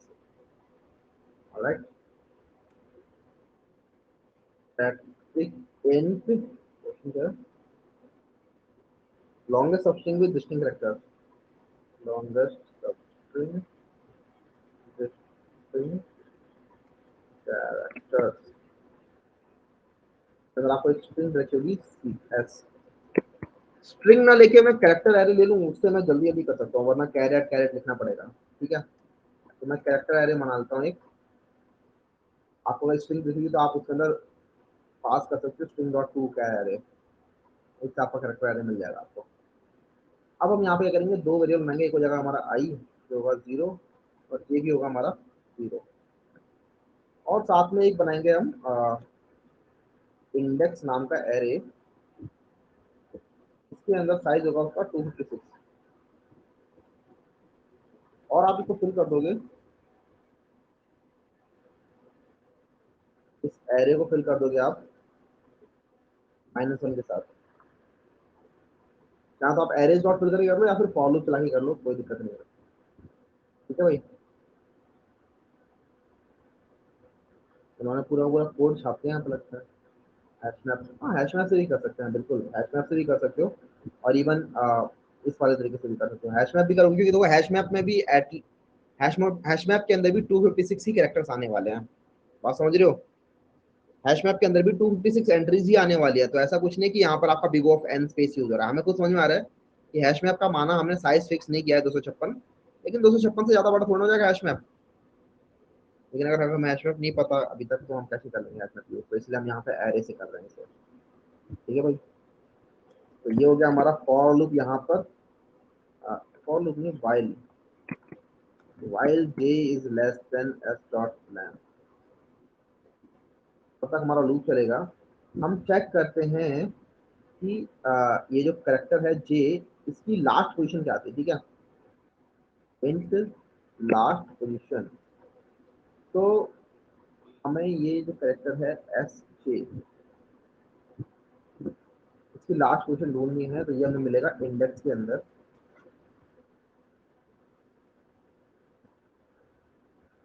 ठीक है, हमें मिल जाएगा कि ये जो जो जे पोजीशन, ये जो करेक्टर था एस जे, ये लास्ट कहाँ पे प्रेजेंट था। तो A B C, A B, एक सेकंड मैं यहाँ पर देख रहा हूँ एक्चुअली हमारी वही वाला है, हमारे उसी को देख रहा हूँ जो मैंने एरे बनाया था आपके सामने। ठीक है, तो A B C D, D की हमने लास्ट पोजीशन निकाली, डी की लास्ट पोजीशन हमारी आ गई -1, -1 आ गई। इसका मतलब आ, ये जो हमारा जे है ये आ चुका है थर्ड पोजीशन पे है। और अगर -1 है तो इसका मतलब ये पहले प्रेजेंट नहीं था, अगर -1 नहीं है तो इसका मतलब ये पहले प्रेजेंट था। तो यहाँ पर हम दो चीजें लगाएंगे, एक लास्ट पोजीशन अगर -1 है तो अलग काम होगा, एल्स अलग काम होगा। अगर लास्ट पोजीशन -1 आ रही है, नहीं लास्ट पोजीशन -1 नहीं है, लास्ट पोजीशन हमें चेक करना है, हमें लास्ट पोजीशन चेक करना है कि ऑलरेडी फाउंड है कि नहीं है। ठीक है, बुलियन इज प्रेजेंट। और ये हम कब निकाल सकते हैं ये प्रेजेंट है कि नहीं है, कि अगर ये जो हमें लास्ट पोजीशन मिली है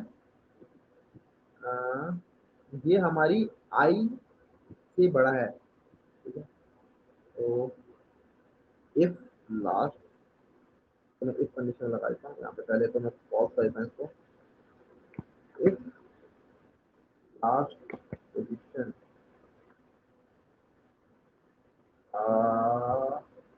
इज इक्वल्स टू -1, या फिर last position is less than I. हाँ, तो इसका मतलब इस प्रेजेंट फॉल्स ही रहेगा, यहाँ पे ट्रू कर देते हैं।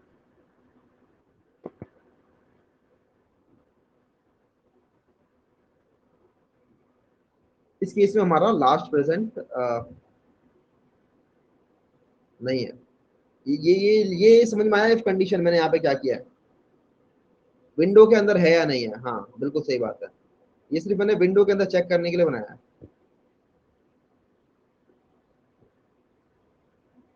वही कंसेप्ट है जो अभी हमने यहाँ देखा है। हमने एक आई वाले कैरेक्टर को पकड़ा, हमने एक आई कैरेक्टर पकड़ा, सपोज करो हमने आई पकड़ा डी पे, ठीक है, इस वाले डी पे सपोज करो आई, जे सॉरी, जे यहाँ पर था हमारा, सपोज करो आई यहाँ पर था, इस वाले को भूल जाए फिलहाल के लिए। तो हमारा जो पोजीशन डी की मिल रही है इस इंडेक्स वाले एरे के अंदर, वो मिल रही थी हमें -1, ठीक है। मैंने चेक किया कि अगर इसकी पोजीशन -1 है या फिर लेस देन आई है, तो इसका मतलब ये अभी तक प्रेजेंट नहीं था। अब अगर प्रेजेंट नहीं था तो हमें काम करना है कुछ, प्रेजेंट था तो भी कुछ काम करना है। इफ प्रेजेंट, तो क्या काम करना है, else क्या काम करना है। अगर ऑलरेडी ये प्रेजेंट है तो हमें इसकी लास्ट पोजीशन निकालनी है, जो हमें मिल गई थी, और आई को पहुंचा देना वहां पे, I equals to last position +1, ठीक है। और अगर प्रेजेंट नहीं है तो सिंपली जे प्लस प्लस कर देना है, ठीक है, कि जे अब आगे चला जाएगा। लेकिन यहाँ पर कुछ कुछ चीज़ें हो रही हैं जिसकी वजह से, क्योंकि हमें फाइनली हमारा वो भी चाहिए, जे माइनस आई भी चाहिए, ठीक है, जे माइनस आई भी चाहिए। तो आई हो जाएगा last A B C T, और दोबारा मान लो दोबारा से सी मिला, तो सी को मैं आई खिसका दूंगा, तो अब ये हो जाएगी विंडो, ठीक है। तो ऐसा करने के बाद जे तो यहीं के यहीं रहेगा, और जे पे आए थे ये यहीं के यहीं रहेगा, और हम चेक कर लेंगे जे माइनस आई, ठीक है। तो हम यहाँ से निकालेंगे विंडो साइज, इन करंट विंडो साइज जो होगा वो होगा j-i+1, और ऊपर मैंने एक आंसर बना रखा होगा,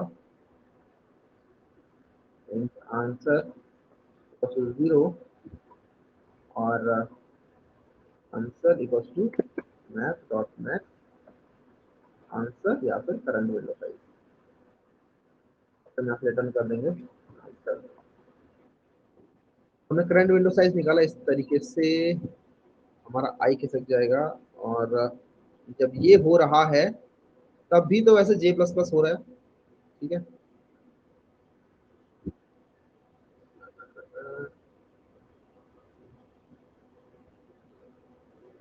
एक सेकेंड, एक काम करते हैं, इसको हटाता हूँ मैं, कमांड एक्स, आंसर यहाँ पे अपडेट किया, उसके बाद जे प्लस प्लस करना चाहिए।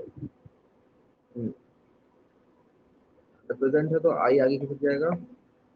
तो हमने जे माइनस आई निकाल लिया, उसके बाद हमने एंड में जे प्लस प्लस कर ही लिया, ठीक है।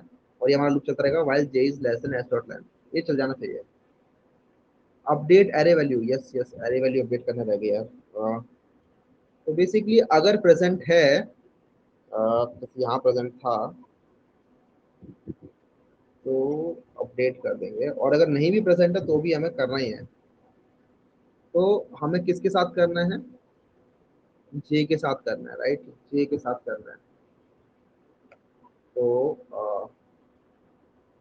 इंडेक्स ऑफ एस ऑफ जे बच्चों जे, ठीक है। हाँ हमारी यहाँ पे वैल्यू अपडेट हो जाएगी, और अगर प्रेजेंट है कोई करेक्टर, अगर हमें सी दोबारा मिल रहा है तो भी सी की वैल्यू अपडेट हो जाएगी, और अगर हमें कोई नया करेक्टर मिला है, जैसे सपोज करो डी मिला था यहाँ पे, तो भी इसके लिए अपडेट हो जाएगी। आई थिंक ये चलना चाहिए। नहीं चलेगा तो देखते हैं कहाँ कहाँ पड़ता है। आई थिंक चलेगा। इसी में चला लें इसे।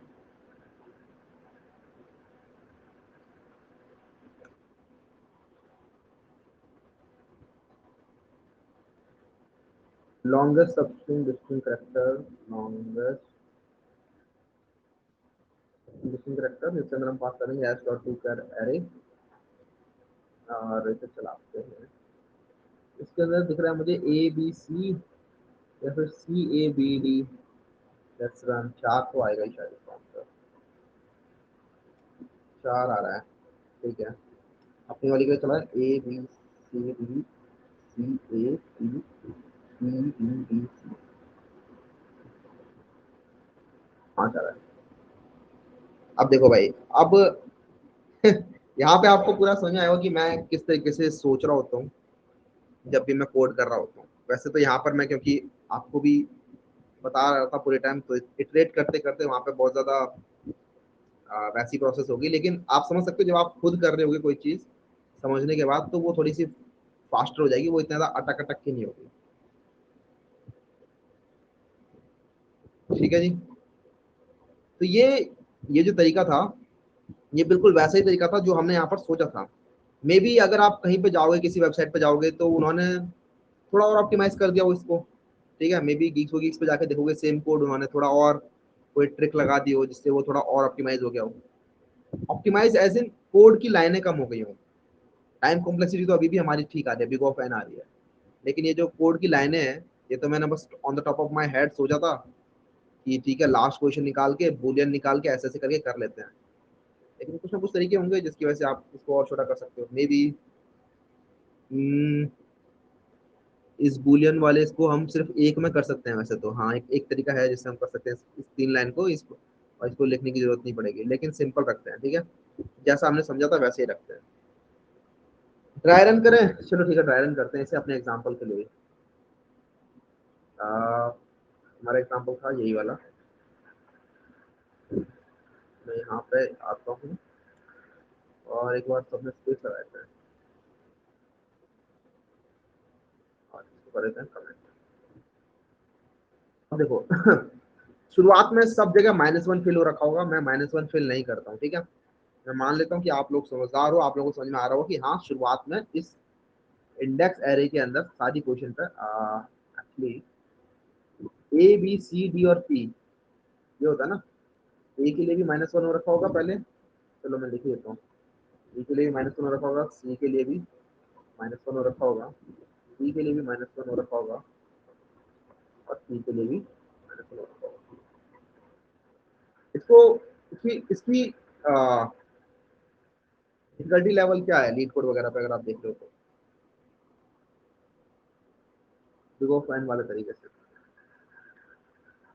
तो जे हमारा 0 से स्टार्ट होगा, ठीक है, और आई भी 0 होगा शुरुआत में। आई भी हमारा 0 है और जे भी हमारा 0 है।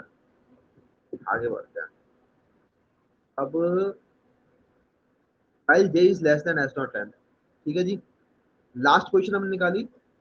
लास्ट पोजीशन जो होगी वो होगी index of S dot J. तो एस डॉट जे पे, एस जे पे क्या पड़ा हुआ है? एस जे पे है ए की पोजीशन क्या है? ए की पोजीशन है -1, तो इसका मतलब ए अभी तक मिला नहीं है। तो हम चेक करते हैं कि क्या ए मिला था इस विंडो के अंदर, करंट विंडो के अंदर ए है क्या। हम चेक करेंगे कि देखो हमने फिलहाल इसको मार्क कर दिया ट्रू। अगर करंट विंडो के अंदर प्रेजेंट नहीं होगा तो वो अपने आप फॉल्स हो जाएगा। कैसे होगा कि अगर लास्ट विंडो -1 है, तो क्योंकि -1 है इसका मतलब ये करंट विंडो के अंदर प्रेजेंट नहीं है। ठीक है, तो क्योंकि ये -1 है इसलिए करंट विंडो के अंदर प्रेजेंट नहीं है। एक चीज और, मैं चाहूँ तो इसको हटा सकता हूँ ना। नहीं नहीं नहीं, इसको रहने देते हैं, इसको रहने देते हैं। ये तब काम आएगा जब लास्ट पोजीशन जो है वो कुछ और आ रही होगी। तो हटा भी दें तो कोई दिक्कत नहीं है ना, इसको हटा देते हैं। काम को कंफ्यूज कर रहा है। लास्ट पोजीशन अगर -1 है तो भी 0 से छोटा ही है, और लास्ट पोजीशन का भी और छोटी मतलब कुछ और आती है, 4 5 आती है, तो भी आई से छोटा होगा तभी तो विंडो के अंदर प्रेजेंट होगा। ठीक है, तो वो मैंने हटा दिया, खाम कहीं लगा हुआ था वो चेक। तो हमने चेक कर लिया कि क्या प्रेजेंट है। तो देखा हाँ last position is less than I. हाँ ठीक है, लास्ट पोजीशन जो वो -1 है और आई जो है वो 0 है, तो प्रेजेंट नहीं है, इस प्रेजेंट फॉल्स हो जाएगा। इस प्रेजेंट फॉल्स हो गया तो हम यहाँ पे गए, तो इस वाले इफ में तो जाएंगे नहीं, हम इस वाले इफ में नहीं गए, ठीक है, हमने आई को नहीं बढ़ाया, हमने बस देखा करंट विंडो का साइज क्या है, तो करंट विंडो का साइज है J minus I plus one, which is zero minus zero plus one. तो करंट विंडो का साइज हो गया वन, विच इज दिस, ये वाली विंडो, सिर्फ ए वाली विंडो। और फिर हमने आंसर में अपडेट कर दिया कि हाँ आंसर में पहले जीरो रखा हुआ था या फिर करंट विंडो का साइज जो कि वन है, तो दोनों में से बड़ा क्या है, वन बड़ा है, तो हमने आंसर में डाल दिया वन, आंसर में डाल दिया हमने वन। एंड देन उसके बाद हमने ये भी वैल्यू अपडेट कर दी कि हाँ हमें ये करेक्टर जो है इसकी लेटेस्ट पोजीशन ये है। तो एस जे जो कि ए था, इसकी लेटेस्ट पोजीशन जो है वो हमने जे कर दी, जे जो कि जीरो था, तो ए की पोजीशन हमने कर दी जीरो। और उसके बाद मैंने कर दिया जे प्लस वन प्लस प्लस की जे में आगे बढ़ जाऊँ, तो हमारा आई अभी भी जीरो है लेकिन जे में हम आगे बढ़ गए, तो हमारी विंडो जो है वो अब वो दो साइज की हो चुकी है, विंडो हमने बढ़ा दी है, इसी तरीके से हमारी विंडो आगे बढ़ रही है। अब मैं थोड़ा फास्ट पेस करता हूँ, समझो। हमने जे वाले करेक्टर को वहां देखा, बी को, बी कहाँ पर है, बी प्रेजेंट है क्या, तो हमने बी देखा, बी माइनस वन है, और बी क्योंकि माइनस वन है और वो लेस देन आई हो गया है, तो इसी का मतलब प्रेजेंट नहीं है वो, तो क्योंकि प्रेजेंट नहीं है तो ये तो हम नहीं करेंगे, हम सिंपली आएंगे करंट विंडो का साइज निकालेंगे, करंट विंडो का साइज हो जाएगा टू, आंसर अपडेट कर देंगे, आंसर हो जाएगा टू, और जे प्लस प्लस कर देंगे, जो हो जाएगा टू, और साथ में सॉरी जे हो जाएगा वन, हाँ जे हो जाएगा टू, सॉरी, लेकिन उससे पहले index S G equals to J करेंगे, ठीक है, तो इसकी जगह डाल देंगे वन, कि बी जो है वो अंडर प्रेजेंट है। अब जे हो चुका है टू, सेकंड कैरेक्टर को देखेंगे सी को, सी भी प्रेजेंट नहीं है, और सी के लिए भी हम इसमें नहीं जाएंगे, करंट विंडो का साइज निकालेंगे, वो जाएगा two minus zero plus one, which is three, three बड़ा है टू से, तो हम आंसर अपडेट कर देंगे।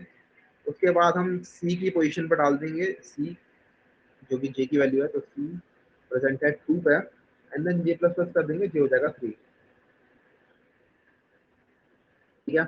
अब जे थ्री होगा तो third character which is D, D के साथ भी सेम काम करेंगे, यहाँ पे हो जाएगा फोर, आंसर हो जाएगा फोर, लेकिन जो डी की पोजीशन में जाएगी हो जाएगी थ्री।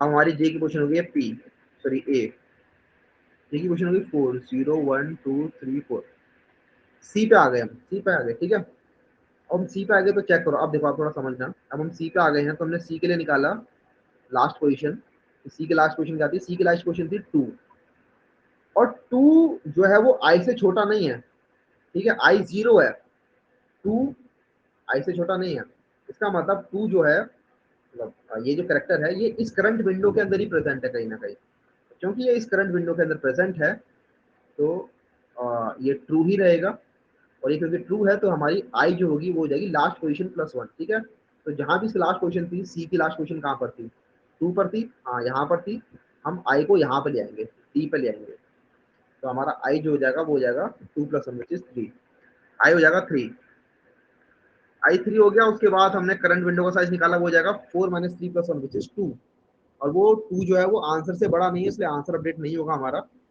और index of this character, index of this C, C की इंडेक्स को हम कर देंगे जे, जे जो कि चार है, तो सी की इंडेक्स हम कर देंगे चार की, भैया सी जो है वो चार रिप्रेजेंट है, लास्ट चार रिप्रेजेंट है, ठीक है। और अब जे प्लस प्लस कर देंगे, जो हो जाएगा पांच, तो हमारी विंडो जो हो गई है वो हो गई है zero one two three, D C A, अब ये हो गई हमारी विंडो, इसी में आगे बढ़ते रहोगे हो जाएगा, मैं नहीं कर रहा पूरा।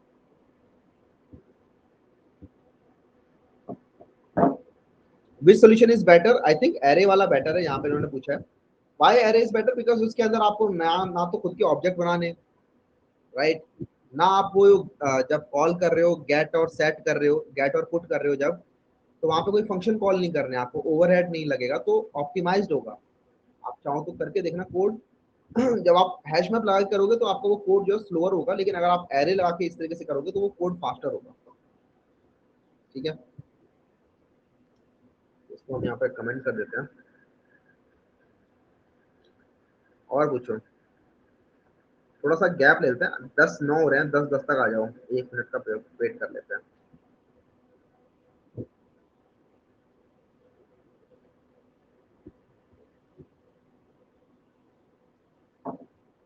अच्छा लॉजिक था इसमें, स्लाइडिंग विंडो, और भी क्वेश्चन आएंगे जब बैक वगैरह कर रहे होंगे,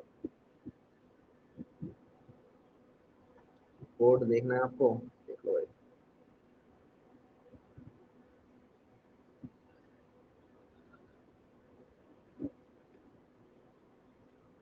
और क्वेश्चन देखता हूँ मैं, क्या बताना है आपको, कोई अच्छा क्वेश्चन हो तो।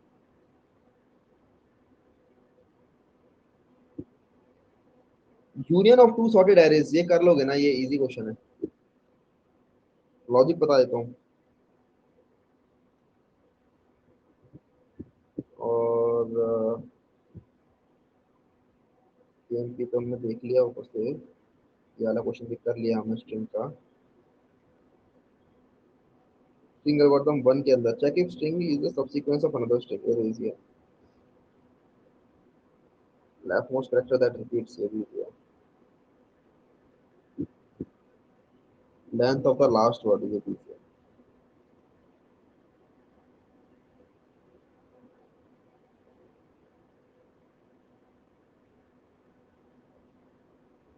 भैया प्लीज स्लाइडिंग विंडो बता दीजिए, ये स्लाइडिंग विंडो तो देखा हमने,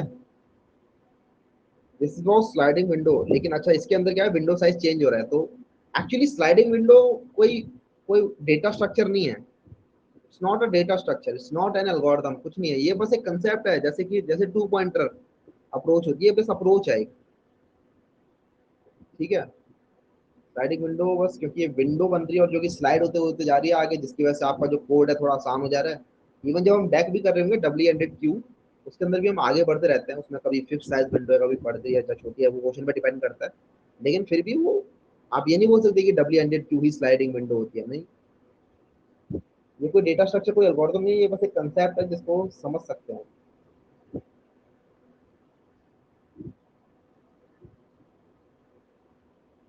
अमन ने पूछा रैबिन काप और केएमपी अगर हमने समझ लिया तो उसका कोड करना जरूरी है क्या, तो आई डोंट थिंक आपसे किसी इंटरव्यू में कोड करने के लिए रैबिन काप हो सक जाएगा। लेकिन हाँ, ये पूछ सकते हैं कि कैसे काम करती है, क्या आपको उनके बारे में पता है। अगर आपने ये भी बता देना कि हाँ मेरे को इनके बारे में पता है, ये होती है, तो वहीं पे इम्प्रेस हो।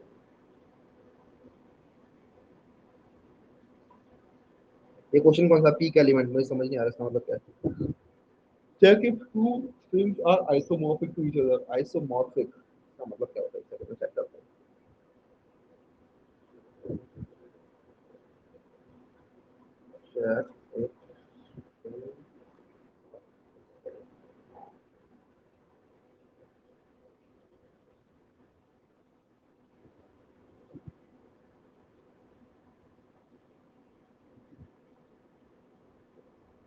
if one to one mapping is possible for every character of the first string to every character of the second, अच्छा, a maps to x, c maps to c, a maps to x and b maps to y, okay, for example देखते हैं। ए सी A B वाला तो ठीक है, और example नहीं है।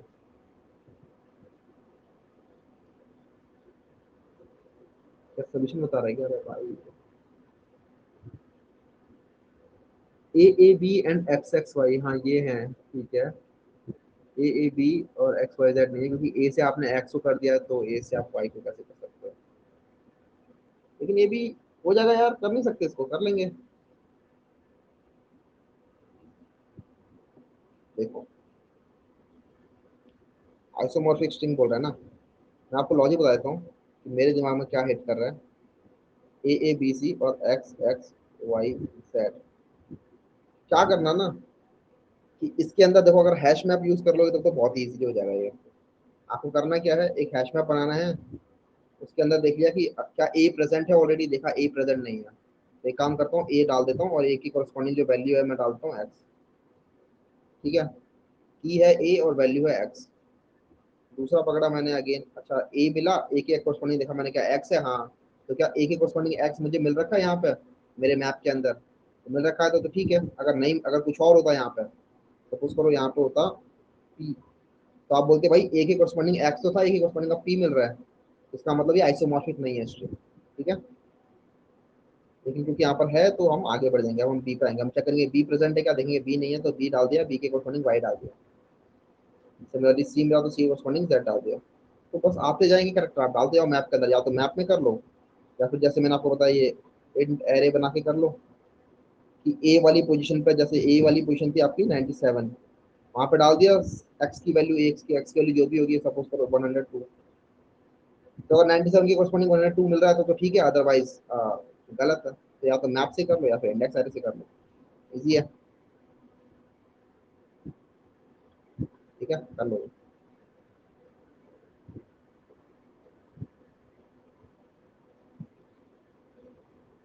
हाँ, एक क्वेश्चन मैं सोच रहा था ये वाला लेने का, union of two sorted arrays, ये मैं बता देता हूँ आपको। ठीक है, रिमूव डुप्लीकेट्स वाला नहीं हो पा रहा है भैया। रिमूव डुप्लीकेट्स वाला क्वेश्चन क्या है, पूरा लिखो।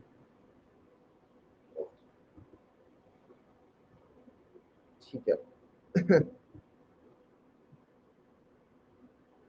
मैं भी इसका भी लॉजिक बता रहा हूँ।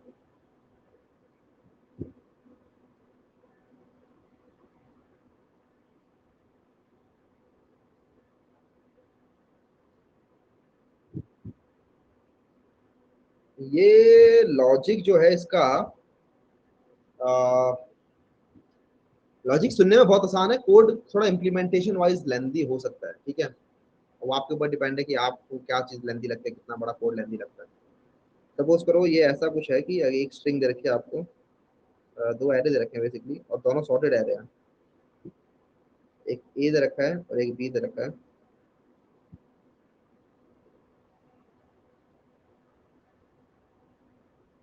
और 1 3 3 5 6, 1 1 2 3 3 4 5 5, ऐसे है। ठीक है, दो सॉर्टेड एरे दे रखे हैं जिनके अंदर डुप्लीकेट भी हो सकते हैं।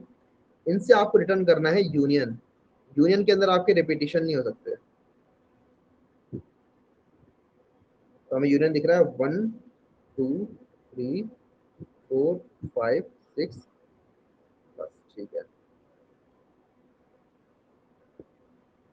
ठीक है, 1 2 3 4 5 6, this is the union, right. तो करने को तो आसान है ये। हमें बेसिकली दो पॉइंटर बनाने हैं, एक होगा हमारा आई और एक होगा हमारा जे। और आई और जे को आपको आगे लेके जाना है। ठीक है, जब तक कि कोई एक एग्जॉस्ट ना हो जाए। जब एक एग्जॉस्ट हो जाए तो वहां पे आपका काम रुकेगा नहीं, वहां पे हमें जे को एग्जॉस्ट कराना है, क्योंकि अल्टीमेटली हमें यूनियन निकालना है। देखो कैसे होगा, तीन तीन चार केसेस बनेंगे इधर भी। पहला तो केस बनेगा कि if A I is less than A of J, तो हमें काम करना है। If A I is greater than A of J, तो हमें उसका रिवर्स काम करना है। और अगर दोनों बराबर हैं तो हमें एक काम करना है। ठीक है, ये तीन काम करने हैं, लेकिन इन तीन कामों को करने से पहले डुप्लीकेट्स भी हैंडल करना है।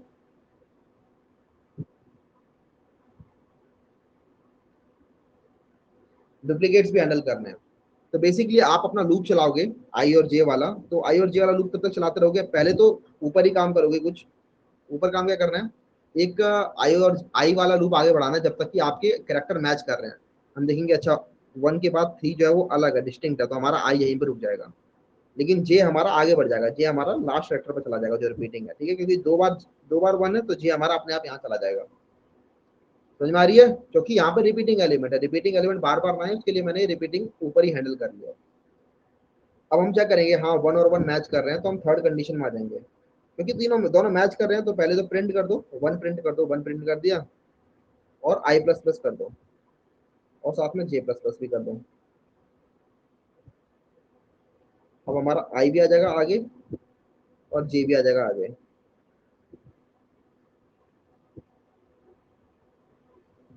ठीक है, आई और जे आगे आ गया है। अब हम आई में भी सेम काम करेंगे, हैंडल करेंगे डुप्लीकेट्स। डुप्लीकेट करो हैंडल, तो 3 को आगे बढ़ा दो, क्योंकि 3 के बाद दोबारा एक 3 आ रहा है। ठीक है, तो यहाँ पे आ गया 3, आई हमारा यहाँ पे आ जाएगा, जे यहीं पे रहेगा। हम चेक करते हैं, यहाँ पर 3 है, यहाँ पर 2 है, तो हमारी कंडीशन जो है वो ये वाली सेटिस्फाई हो रही है। ठीक है, ए आई इज ग्रेटर देन ए जे, ये वाली कंडीशन सेटिस्फाई हो रही है। तो इस वाले के अंदर हम सिर्फ प्रिंट कर देंगे जे, प्रिंट कर देंगे जे, जो कि है 2, और जे प्लस प्लस कर देंगे। तो प्रिंट भी करना है, मैंने प्रिंट लिखा नहीं यहाँ पे, प्रिंट भी करना है। प्रिंट करो जे, उसके बाद जे प्लस प्लस कर दो। तो जे प्लस प्लस करेंगे तो ये हो जाएगा 3। उसके बाद फिर अगेन डुप्लीकेट हैंडल करेंगे, तो डुप्लीकेट हैंडल करते करते ये यहाँ पे आ जाएगा। फिर आप देखेंगे हाँ दोनों मैच करके, तो प्रिंट कर देंगे 3, और आई प्लस प्लस और जे प्लस प्लस कर देंगे। तो ये आ जाएगा यहाँ पे और ये आ जाएगा आपका यहाँ पे, जे और आई। अब अगेन मैच करेंगे तो हाँ ए आई जो है वो बड़ा आ रहा है, तो हम प्रिंट करेंगे जे को विच इज 4, और इसको आगे पहुंचा देंगे जे को। अब फिर दोबारा से हैंडल करेंगे डुप्लीकेट, तो आई में तो कोई डुप्लीकेट नहीं है, जे वाले में डुप्लीकेट है, तो जे यहाँ पे आके रुक जाएगा। हम चेक करते हैं यहाँ पे 5 और 5 मैच कर रहे हैं, तो 5 को कर देंगे प्रिंट, और उसके बाद आई प्लस प्लस और जे प्लस प्लस करेंगे, लेकिन जे प्लस प्लस करोगे तो जे बाहर आ जाएगा और आई अभी भी बच गया है इटरेट करना। तो जब आपको दिखे कि आपका एक एरे एग्जॉस्ट हो चुका है पूरा का पूरा, जैसे यहाँ पर ये वाला एरे पूरा एग्जॉस्ट हो चुका है नीचे वाला, तो ऊपर वाले एरे में जाओ और जब भी कोई यूनिक एलिमेंट मिल रहा है वो प्रिंट करते चलो। सपोज करो अगर यहाँ पर 2 बार 6 और 7 होता, ठीक है, अगर इस तरीके से कुछ होता, तो पहले आप हैंडल करोगे डुप्लीकेट, तो आई को लेके आओगे यहाँ पर और 6 को प्रिंट करोगे, उसके बाद फिर डुप्लीकेट हैंडल करके 7 को प्रिंट कर दोगे, क्योंकि आपको यूनियन निकालना है। तो थोड़ा सा बस लॉजिकल बेस्ड है ये, लॉजिकल नहीं, लॉजिकल तो आसान था, थोड़ा सा इम्प्लीमेंटेशन वाइज है, कर लेना कोड। आपको हैंडल डुप्लीकेट करने हैं, ये 3 चलाना है, उसके बाद जब खत्म भी हो जाए ना आपका व्हाइल लूप, उसके बाद भी चेक करना है कौन सा वाला एरे एग्जॉस्ट हो चुका है, उसके कॉरस्पॉन्डिंग दूसरा एरे आपको पूरा का पूरा चलाना है। इम्प्लीमेंटेशन है बस। कोई और क्वेश्चन कराना है तो बताओ, मैं एक बार आपसे डाउट लेता हूँ। ब्रेव ब्राउजर सही चलता है यार, धोखा नहीं दे रहा।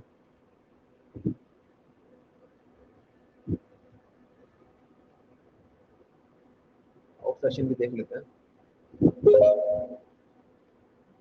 यूट्यूब पे कुछ और देखा। हेलो। हाँ मन बोलिए। हाँ हेलो भैया। हाँ जी। कह रहे हैं ना भैया, जो एक क्वेश्चन कल करवाए थे ना, इंटरसेक्शन ऑफ सॉर्टेड एरे का, जी। तो उसमें इंटरव्यू बिट पे उस पे 100 क्वेश्चन था, तो वो मैंने कर रहा था, तो उस पे रिटर्न करने को बोल रहा है एरे को। ठीक है। जो कॉमन एलिमेंट है वो एरे में स्टोर करके रिटर्न करने को बोल रहा है, वो नहीं करने आ रहा है, कितने साइज लिया जाए एरे का।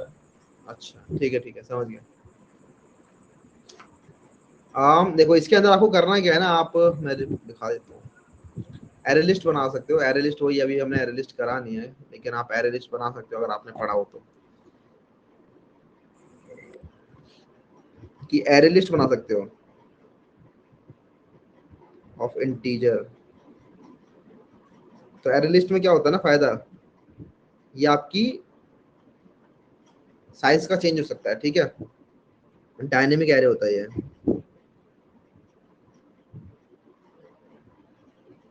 ऐसे बन जाता है हमारा एरे लिस्ट। फिर इस एरे लिस्ट के अंदर आप ऐड कर सकते हो बार बार चीजों को, आंसर डॉट ऐड, जब भी कुछ मिला कि हाँ ये जो इंटरसेक्शन है उसको आपने डाल दिया यहाँ पे, सपोज करो ए आई डाल दिया आपने यहाँ पे, और फिर जैसे करते करते करते आप फिर फाइनली आपको एक एरे रिटर्न करना है, राइट। तो इसके अंदर एक फंक्शन होता है आंसर डॉट टू एरे होता है क्या, टू एरे होता है क्या, मुझे एक्चुअली याद नहीं, आई थिंक हाँ आंसर डॉट टू एरे होता है। यस भैया, यही नहीं जान रहे थे, टू एरे। हाँ ये टू एरे होता है, ये आपका एरे रिटर्न करता है, एक बार मैं चेक कर लेता हूँ। आम, एक सेकंड में देख लेता हूँ कि होता है कि नहीं। मेरे को लग रहा है यहाँ पे एक ने स्ट्रीम करके दिया हुआ है, मे बी ये भी एक सही तरीका है। Array list of integer list equals to new list, इस टाइप की चीजें तो यार आप मतलब सर्च कर सकते हो, वैसे गूगल पे भैया मिल मैंने जाएगी। ये इम्प्लीमेंट किया था, लेकिन वो एरे में कन्वर्ट नहीं कर पा रहा था। हाँ तो ये चीज ना आप ढूंढ लिया करो कि कैसे मैं एरे लिस्ट को एरे में कन्वर्ट कर सकता हूँ, या फिर डायनेमिक एरे कर सकता हूँ। तो लिस्ट डॉट ऐड किया हमने कुछ, and then list dot to array, और यहाँ से आपको एरे कौन सा मिलेगा एक बार ये चेक कर लेते हैं। इंट बी इक्वल्स टू, नहीं ये इंटीजर का एरे देगा ना, mismatch convert object to int, right right right. यहाँ पर वो स्ट्रीम वाला जो कह के चलेगा ना, ये मैप टू इंट ये लगेगा। यहाँ फिर कुछ ना कुछ तरीका तो होगा, एक सेकंड में देखता हूँ गूगल पर। मैंने भी बहुत बार क्योंकि इस टाइप की चीज हैंडल करी है, इसलिए मैं समझ गया था कि ये नहीं काम करेगा। Array of integer to int arraylist to int array।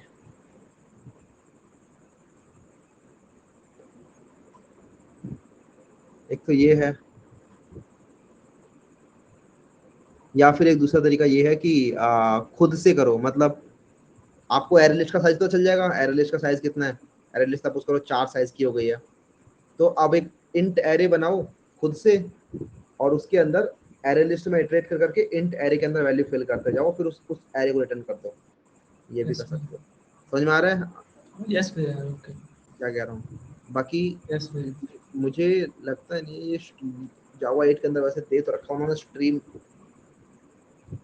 तो एक बार लगा के देखते हैं, लेकिन ये थोड़ा ना समझ में शायद ना आए कि ये यहाँ पर लैम्डा भी लगा रखा है।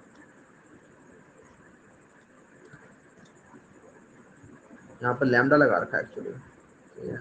ये बेसिकली इसमें फंक्शन है, स्ट्रीम के अंदर दे रखा है उन्होंने, एक फंक्शन है जिसके अंदर आप लोगों के फिल्टर और वो सब आते हैं, मैप। तो ये काफ़ी बढ़िया बढ़िया चीज़ें दे रखी हैं स्ट्रीम लाइब्रेरी के अंदर जो आप यूज़ कर सकते हो। ठीक है, तो ये एक तरीका है। लूप चला कर लो, वो आसान है, वरना इसको रट भी सकते हो, ये भी आसान है। ओके भैया। ठीक है। ठीक।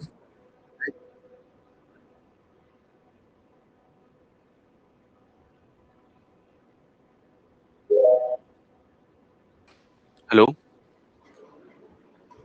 हाय उमेश। हेलो भैया, कैसे हो आप? बढ़िया, आप बताइए। तो भैया मेरे डाउट थोड़ा जनरल है। जी। क्या है कि जैसे अभी हम क्वेश्चंस वगैरह कर रहे हैं, तो क्या रहता है कि अगर मैं जो आप प्रैक्टिस के लिए क्वेश्चंस देते हो उसके अलावा अगर क्वेश्चन में 10 क्वेश्चन पकड़ता हूँ तो उसमें से 3-4 ही हो पा रहे हैं मुझसे, और बाकी मुझे वीडियो देखनी पड़ती है उनकी यूट्यूब वगैरह पर। तो मेरा कुछ इस पे क्वेश्चन ये था कि जैसे मैंने एक एरेज के कुछ क्वेश्चंस कर लिए 10-15, और अब उसको 2-3 हफ्ते होने वाले हैं, तो मुझे किस टाइम पे एरेज को रिवाइज करना चाहिए, और रिवाइज करते टाइम वो क्वेश्चंस भी रिवाइज करने चाहिए, या फिर कैसे, मतलब रिवीजन कैसे करनी चाहिए मेरे को? ठीक है, एक सेकंड पहले तो मैं ये कर देता हूँ। देखो, सबसे मैंने एक्सटेंड कर लिया, अगर एक्सटेंड बच्चे बोल रहे होंगे यहाँ पर, वो नहीं बोला कोई भी, मेरे को दिख गया था लेकिन वो ठीक है। देखो उमेश, यहाँ पर आपने 10 दिन हो गए एरे करते हुए, और एरे ऐसे है कि एरे खत्म होने वाला है नहीं, आगे भी हम मूव करेंगे, लेकिन एरे के क्वेश्चन आते हैं। लेकिन अगर स्पेसिफिक एरे की बात की जाए तो उसके अंदर प्रीवियस क्वेश्चन अब रिवाइज करने का इतना कोई बेनिफिट नहीं जितना नए क्वेश्चन टच करने का बेनिफिट होने वाला है। ठीक है, नए नए क्वेश्चन को टच करो, लेकिन नए नए जब क्वेश्चन टच भी कर रहे हो तो इजी वाले के साथ स्टार्ट करो, सारे सारे लीड कोड के ऊपर जाके इजी क्वेश्चन खत्म कर मारो। ये मैं सबके लिए कह रहा हूँ, सिर्फ उमेश के लिए ट्रू नहीं है, और ये मैं सभी टॉपिक्स के लिए कह रहा हूँ, सिर्फ एरेज के लिए ट्रू नहीं है। कि जब आपने कर लिए, आपको दिखता है कि हाँ एरेज अब हमारे फिनिश हो गए, क्लास के अंदर हमने क्वेश्चन कर लिए, मेरे साथ बैठ के जो मैंने रिवाइज प्रैक्टिस क्वेश्चन दिए थे वो भी हो गए हैं, लेकिन अब क्या करें? तो अब आपको स्टार्ट करना है लीड कोड के ऊपर जाके उस टॉपिक के इजी क्वेश्चन कर मारो सारे सारे, एंड देन जब सारे सारे इजी हो जाए मूव करो मीडियम क्वेश्चंस के ऊपर, उसके बाद फिर हार्ड क्वेश्चन करो। इस तरीके की अपने प्रोसीजर रखना है। लेकिन पैरेलली में जो हमारी अभी क्लासेस चल रही हैं, जैसे स्ट्रिंग में मूव कर गए, तो स्ट्रिंग के साथ भी ये चीज मैनेज करते हुए चलनी है, तो वहां पे आपको दिख जाएगा कि हाँ मुझे टाइम किस तरीके से अपना मैनेज करना है। समझ में आ रही है बात उमेश? हाँ भैया, मैं वो तो समझ गया, पर मतलब प्रॉब्लम ये रहती है, अगर मैं वो क्या रहता है कि अगर 10 में से 4 क्वेश्चन कर पा रहा हूँ तो 6 का लॉजिक ऐसा रहता है कि जो मुझे एकदम से क्लिक नहीं कर पाया, तो यार वो। ये होगा, ये तो होगा ही। शुरुआत शुरुआत में कैसे लॉजिक क्लिक कर जाएंगे? ये कोई डरने वाली बात नहीं है, एक्चुअली ये मेरे साथ भी होता था। जैसा आप बता रहे हो ना कि लॉजिक क्लिक नहीं करते थे, मैं लगा रहता था, बैठा रहता था, लॉजिक अगर एकदम नया लॉजिक है तो हिट नहीं करता है वो। लेकिन और उसके बाद अगर आप लोगों ने उस नए लॉजिक का देख लिया ट्यूटोरियल, तो इसमें कोई बुराई नहीं है, लेकिन उसके बाद ऐसा नहीं होना चाहिए कि हाँ दोबारा से सेम क्वेश्चन आ रहा है, सेम उसके ऊपर बेस्ड है, वो ना हो। अगर ऐसा हो रहा है तो प्रॉब्लम है, तब आपको क्या करना है, तब आपको रिवाइज करना है जो हमने लॉजिक्स पढ़े हैं, तब आपको ज्यादा उन पर फोकस करना है। तो आप अपने हिसाब से देखो, पर्सन टू पर्सन डिपेंड करता है कि मैं क्या प्रीवियस लॉजिक को ज्यादा देखूं और उसके बाद सीखूं, या फिर नए क्वेश्चन मेरे से नहीं बन रहे। नए क्वेश्चन नहीं बन रहे देन इट्स फाइन, लेकिन अगर प्रीवियस कंसेप्ट के बेस्ड वाले क्वेश्चन नहीं बन रहे तो वहां पे आपको थोड़ा प्रीवियस क्वेश्चन को रिवाइज करने की जरूरत है। समझ रहे हो? हाँ भैया, और एक छोटा सा क्वेश्चन और, कि जी। अगर हम आइडियली देखें तो जैसे हमारा कोर्स हमारा भी 6-7 महीने में कंप्लीट हो जाएगा। 6-7 महीने में नहीं हो रहा हमारा तो, अक्टूबर तक ही चलने वाला है, तो अभी हमारे 4 महीने हो रहे हैं। हाँ, तो मतलब 4 महीने में जैसे कंप्लीट हो जाएगा, तो जी। उसके बाद आइडियल टाइम मतलब विद प्रैक्टिस कितना रहना चाहिए कि मतलब, क्योंकि जैसे मैंने सुना है कि प्रिपरेशन तो कभी खत्म होती नहीं, तो आइडियल टाइम कब रहना चाहिए कि हम अब इंटरव्यू के लिए जा सकते हैं, या फिर वो एक कॉन्फिडेंट मतलब कब करना जी, चाहिए वो सब? मैं तो ये कहता हूँ कि आप जैसे ही खत्म करते हो हमारा ये कोर्स, उसी के तुरंत बाद आप स्टार्ट कर सकते हो। लेकिन आप अगर एकदम आइडियल की बात कर रहे हो तो मैं कहूँगा यहाँ पे कि 1 महीने का टाइम लो। अक्टूबर खत्म हो गया, 1 महीने का टाइम लो, और उसके अंदर सारी की सारी क्लासेस में जो भी सीखा है ना, उनको रिवाइज कर लो एक बार इस 1 महीने के अंदर, और उनके कॉरस्पॉन्डिंग नए नए क्वेश्चंस कर लिए, थोड़े थोड़े कर लिए। And then you will see कि हाँ अब कॉन्फिडेंस आ गया है, अपने आप ही वो बिल्ड हो जाता है। जब आप एक कोर्स पूरा एंड तक लेके जाते हो ना, तो हो जाती है चीजें। मैंने खुद देखा हुआ है लोगों के साथ, मैंने तो खैर कोई ऐसा कोर्स किया नहीं कभी, लेकिन देखा है कि हाँ ऐसा होता है। मैंने और दूसरी चीजों के कोर्स किए हुए हैं, वहां पर मैंने बहुत बार ये चीज देखी है कि आप लोगों ने अगर एक कोर्स पूरा फिनिश कर लिया, तो आपको सारे नुक्स एंड क्रैनिस पता है। कोई भी नया क्वेश्चन आएगा, आपको पता है कि अच्छा यहाँ पर ये चीजें मैं लगा सकता हूँ। और अगर आप लोगों ने रिवाइज भी कर लिया एक बार उस कोर्स को पूरा का पूरा, तब तो आप 100% रेडी कर सकते हो अपने आप ओके भैया, ओके, थैंक यू। को। ठीक है, आई थिंक आप लोगों का हो गया रोशन।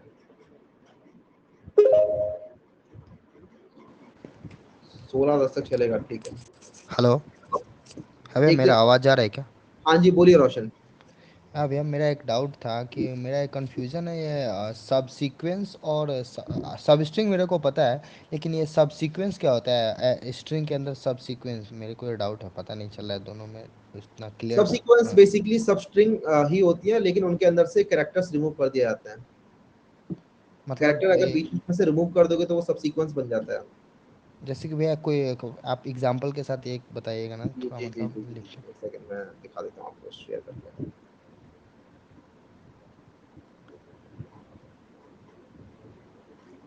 जैसे कि एक स्ट्रिंग है ABCA, ठीक है, एक स्ट्रिंग ये है, तो हाँ इसके भैया। मल्टीपल सब सीक्वेंसेस बन सकते हैं। कि सब स्ट्रिंग देख लेते हैं पहले तो। इसकी सब स्ट्रिंग बनेगी AB या फिर BCA या फिर ABCA, ठीक है। ये सब इसकी सब स्ट्रिंग बन रही है। हमें दिख रहा है कि सब स्ट्रिंग होते हैं कॉन्टिगुअस। ये हाँ भैया, होती है कॉन्टिन्यूस। कॉन्टिगुअस। कॉन्टिगुअस मतलब इसमें कोई भी बीच में गैप्स नहीं होते हैं। सब सीक्वेंसेस के अंदर गैप्स हो सकते हैं। इसके अंदर आपका ए भी हो जाएगा, ए बी, मतलब सारी सारी सब स्ट्रिंग सब सीक्वेंसेस भी होती हैं, सारी सारी सब स्ट्रिंग सब सीक्वेंस होती हैं। ओके लेकिन ओके इसके अलावा आपका ए सी भी एक सब सीक्वेंस माना जाएगा, ठीक है। ओके ओके भैया। सिमिलरली बी ए भी आपका एक सब सीक्वेंस माना जाएगा। ए सी एक सब स्ट्रिंग नहीं है और बी ए भी एक सब स्ट्रिंग नहीं है, लेकिन ये दोनों के दोनों एक सब सीक्वेंस हैं। कैसे बनाई सब सीक्वेंस? बेसिकली आपने क्या किया, अपनी स्ट्रिंग को पकड़ा ए बी सी ए को, जो आपकी ओरिजिनल स्ट्रिंग थी, उसमें से आपने ए बी बनाने के ए सी बनाने के लिए क्या किया आपने, बी और ए को रिमूव कर दिया। तो इस तरीके से समझ हाँ, सकते हो, जब आप एक ओरिजिनल स्ट्रिंग में से कुछ कैरेक्टर्स को रिमूव कर देते हो और जो एक नई स्ट्रिंग बनती है, उसे हम कहते हैं सब सीक्वेंस। सब या अब भैया समझ यही आ गया? डाउट था। हाँ अगर भैया, आपको थैंक यू। बी ए निकालना है इसमें से, बी ए निकालने के लिए क्या करेंगे हम, ए और सी को रिमूव कर देंगे तो बी ए बन जाएगा, है ना। हाँ भैया। ये होता है सब यही। सीक्वेंसेस। हाँ भैया, थैंक यू भैया, यही डाउट था मेरा। ऑलराइट। ओके।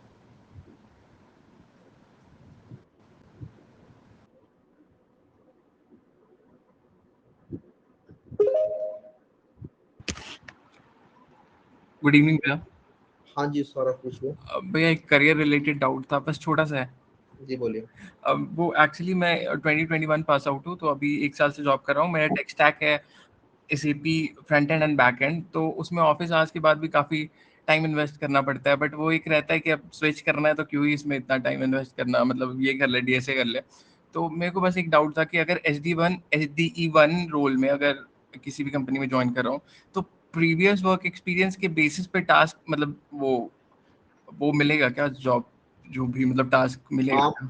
देखो, डिपेंड करता है कंपनी कौन सी ज्वाइन कर रहे हो। कुछ कंपनीज जैसे कुछ कंपनीज होते हैं जो कि अपने खुद के टैक्स स्टैक कराती हैं तुम्हें, और उनके टैक्स स्टैक ऐसे भी होते हैं जो कि उनकी नॉलेज ट्रांसफरेबल भी नहीं होती है।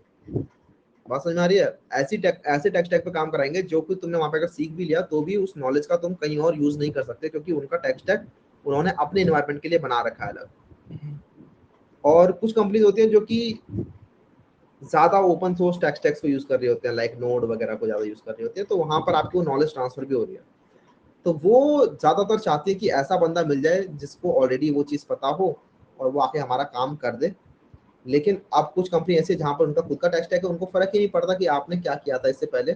अगर आप बहुत अच्छे भी थे डेवलपमेंट के अंदर, प्रीवियस कंपनी में बहुत अच्छा भी काम कर रहे थे और आपने उनके टेक स्टैक को अच्छे से किया हुआ है, तब भी फर्क नहीं पड़ता। और अगर आप एकदम बिगिनर हो, सिर्फ कॉम्पिटिटिव प्रोग्रामिंग डीएसए वगैरह करके चले गए उनके पास, तब भी उनको फर्क नहीं पड़ता है। तो वो आपको हायर कर लेंगे क्योंकि उनको एट द एंड आपको सिखाना है सब कुछ। तो आपका क्वेश्चन है कि आपने कुछ किया है यहाँ पे और उसके बेसिस पे कितना जज किया जाएगा। देखो, वहां पर जो काम मिलने वाला है उसके बेसिस पे तो भूल जाओ, वो तो बहुत कम रोल है उसका। मेजर चीज आपको देखना है कि मैं इंटरव्यू के अंदर क्या आंसर कर सकता हूँ उनके ये वाले क्वेश्चंस की। आपने प्रीवियस कोई प्रोजेक्ट के बारे में बताओ, उसके अंदर आपने क्या किया, उसके अंदर आपने ऐसा क्यों किया, क्या आप ये टाइप के क्वेश्चन आंसर कर पा रहे हो? क्या आप अपने रेज्यूमे के अंदर जो आपने प्रोजेक्ट मेंशन करे हैं कि मैंने इस कंपनी के अंदर ये प्रोजेक्ट्स बनाए थे, इसके अंदर मैंने ये मैट्रिक्स मूव किए थे, वो आप एक्सप्लेन कर पा रहे हो ठीक से? अगर वो कर पा रहे हो then you are good. Okay, ठीक है भैया, क्लियर हो गया doubt. Thank you, thanks a lot. चलो ठीक है। अमेजोन का क्या रहता है? अमेजोन का ये रहता है कि अमेजोन के अंदर वो एक तो बहुत बड़ा है अमेजोन, ठीक है, सभी होता है वहाँ पे। जावा भी होता है, नोड भी होता है, पाइथन भी होता है, सी भी होता है, सी प्लस प्लस भी होता है, सब कुछ है। लेकिन जब एक पर्टिकुलर टीम के लिए वैकेंसी आई हुई है ना, तो उस टीम के अंदर किस टेक स्टैक में काम होता है उसके लिए आपको लोगों को लिया जाता है। लेकिन अगेन अगर आप SD1 के लिए जा रहे हो तो वो उसके बेसिस पे आपको जज करने वाले नहीं है कि आपको आता है स्प्रिंग कि नहीं आता है, वो सिखा देंगे आपको स्प्रिंग। उनका पूरा का पूरा ऑनबोर्डिंग प्रोसेस होता है जहाँ पे आप लोग सीखते हो बैठ के। हर कंपनी का ऑनबोर्डिंग प्रोसेस होता है जहाँ पे वो सिखाते हैं बैठ के। ऑलराइट, ठीक है, इसी के साथ चलते हैं, डाउट सेशन आज का हम खत्म करते हैं यहीं पे। मजा आया, काफी सारे क्वेश्चंस टच किए। और एक चीज जो मैंने नोट करी थी, सैमसंग का GitHub link, I will try to find it, मिल जाएगा तो मैं भी सेंड करता हूँ। ठीक है जी, बाय बाय।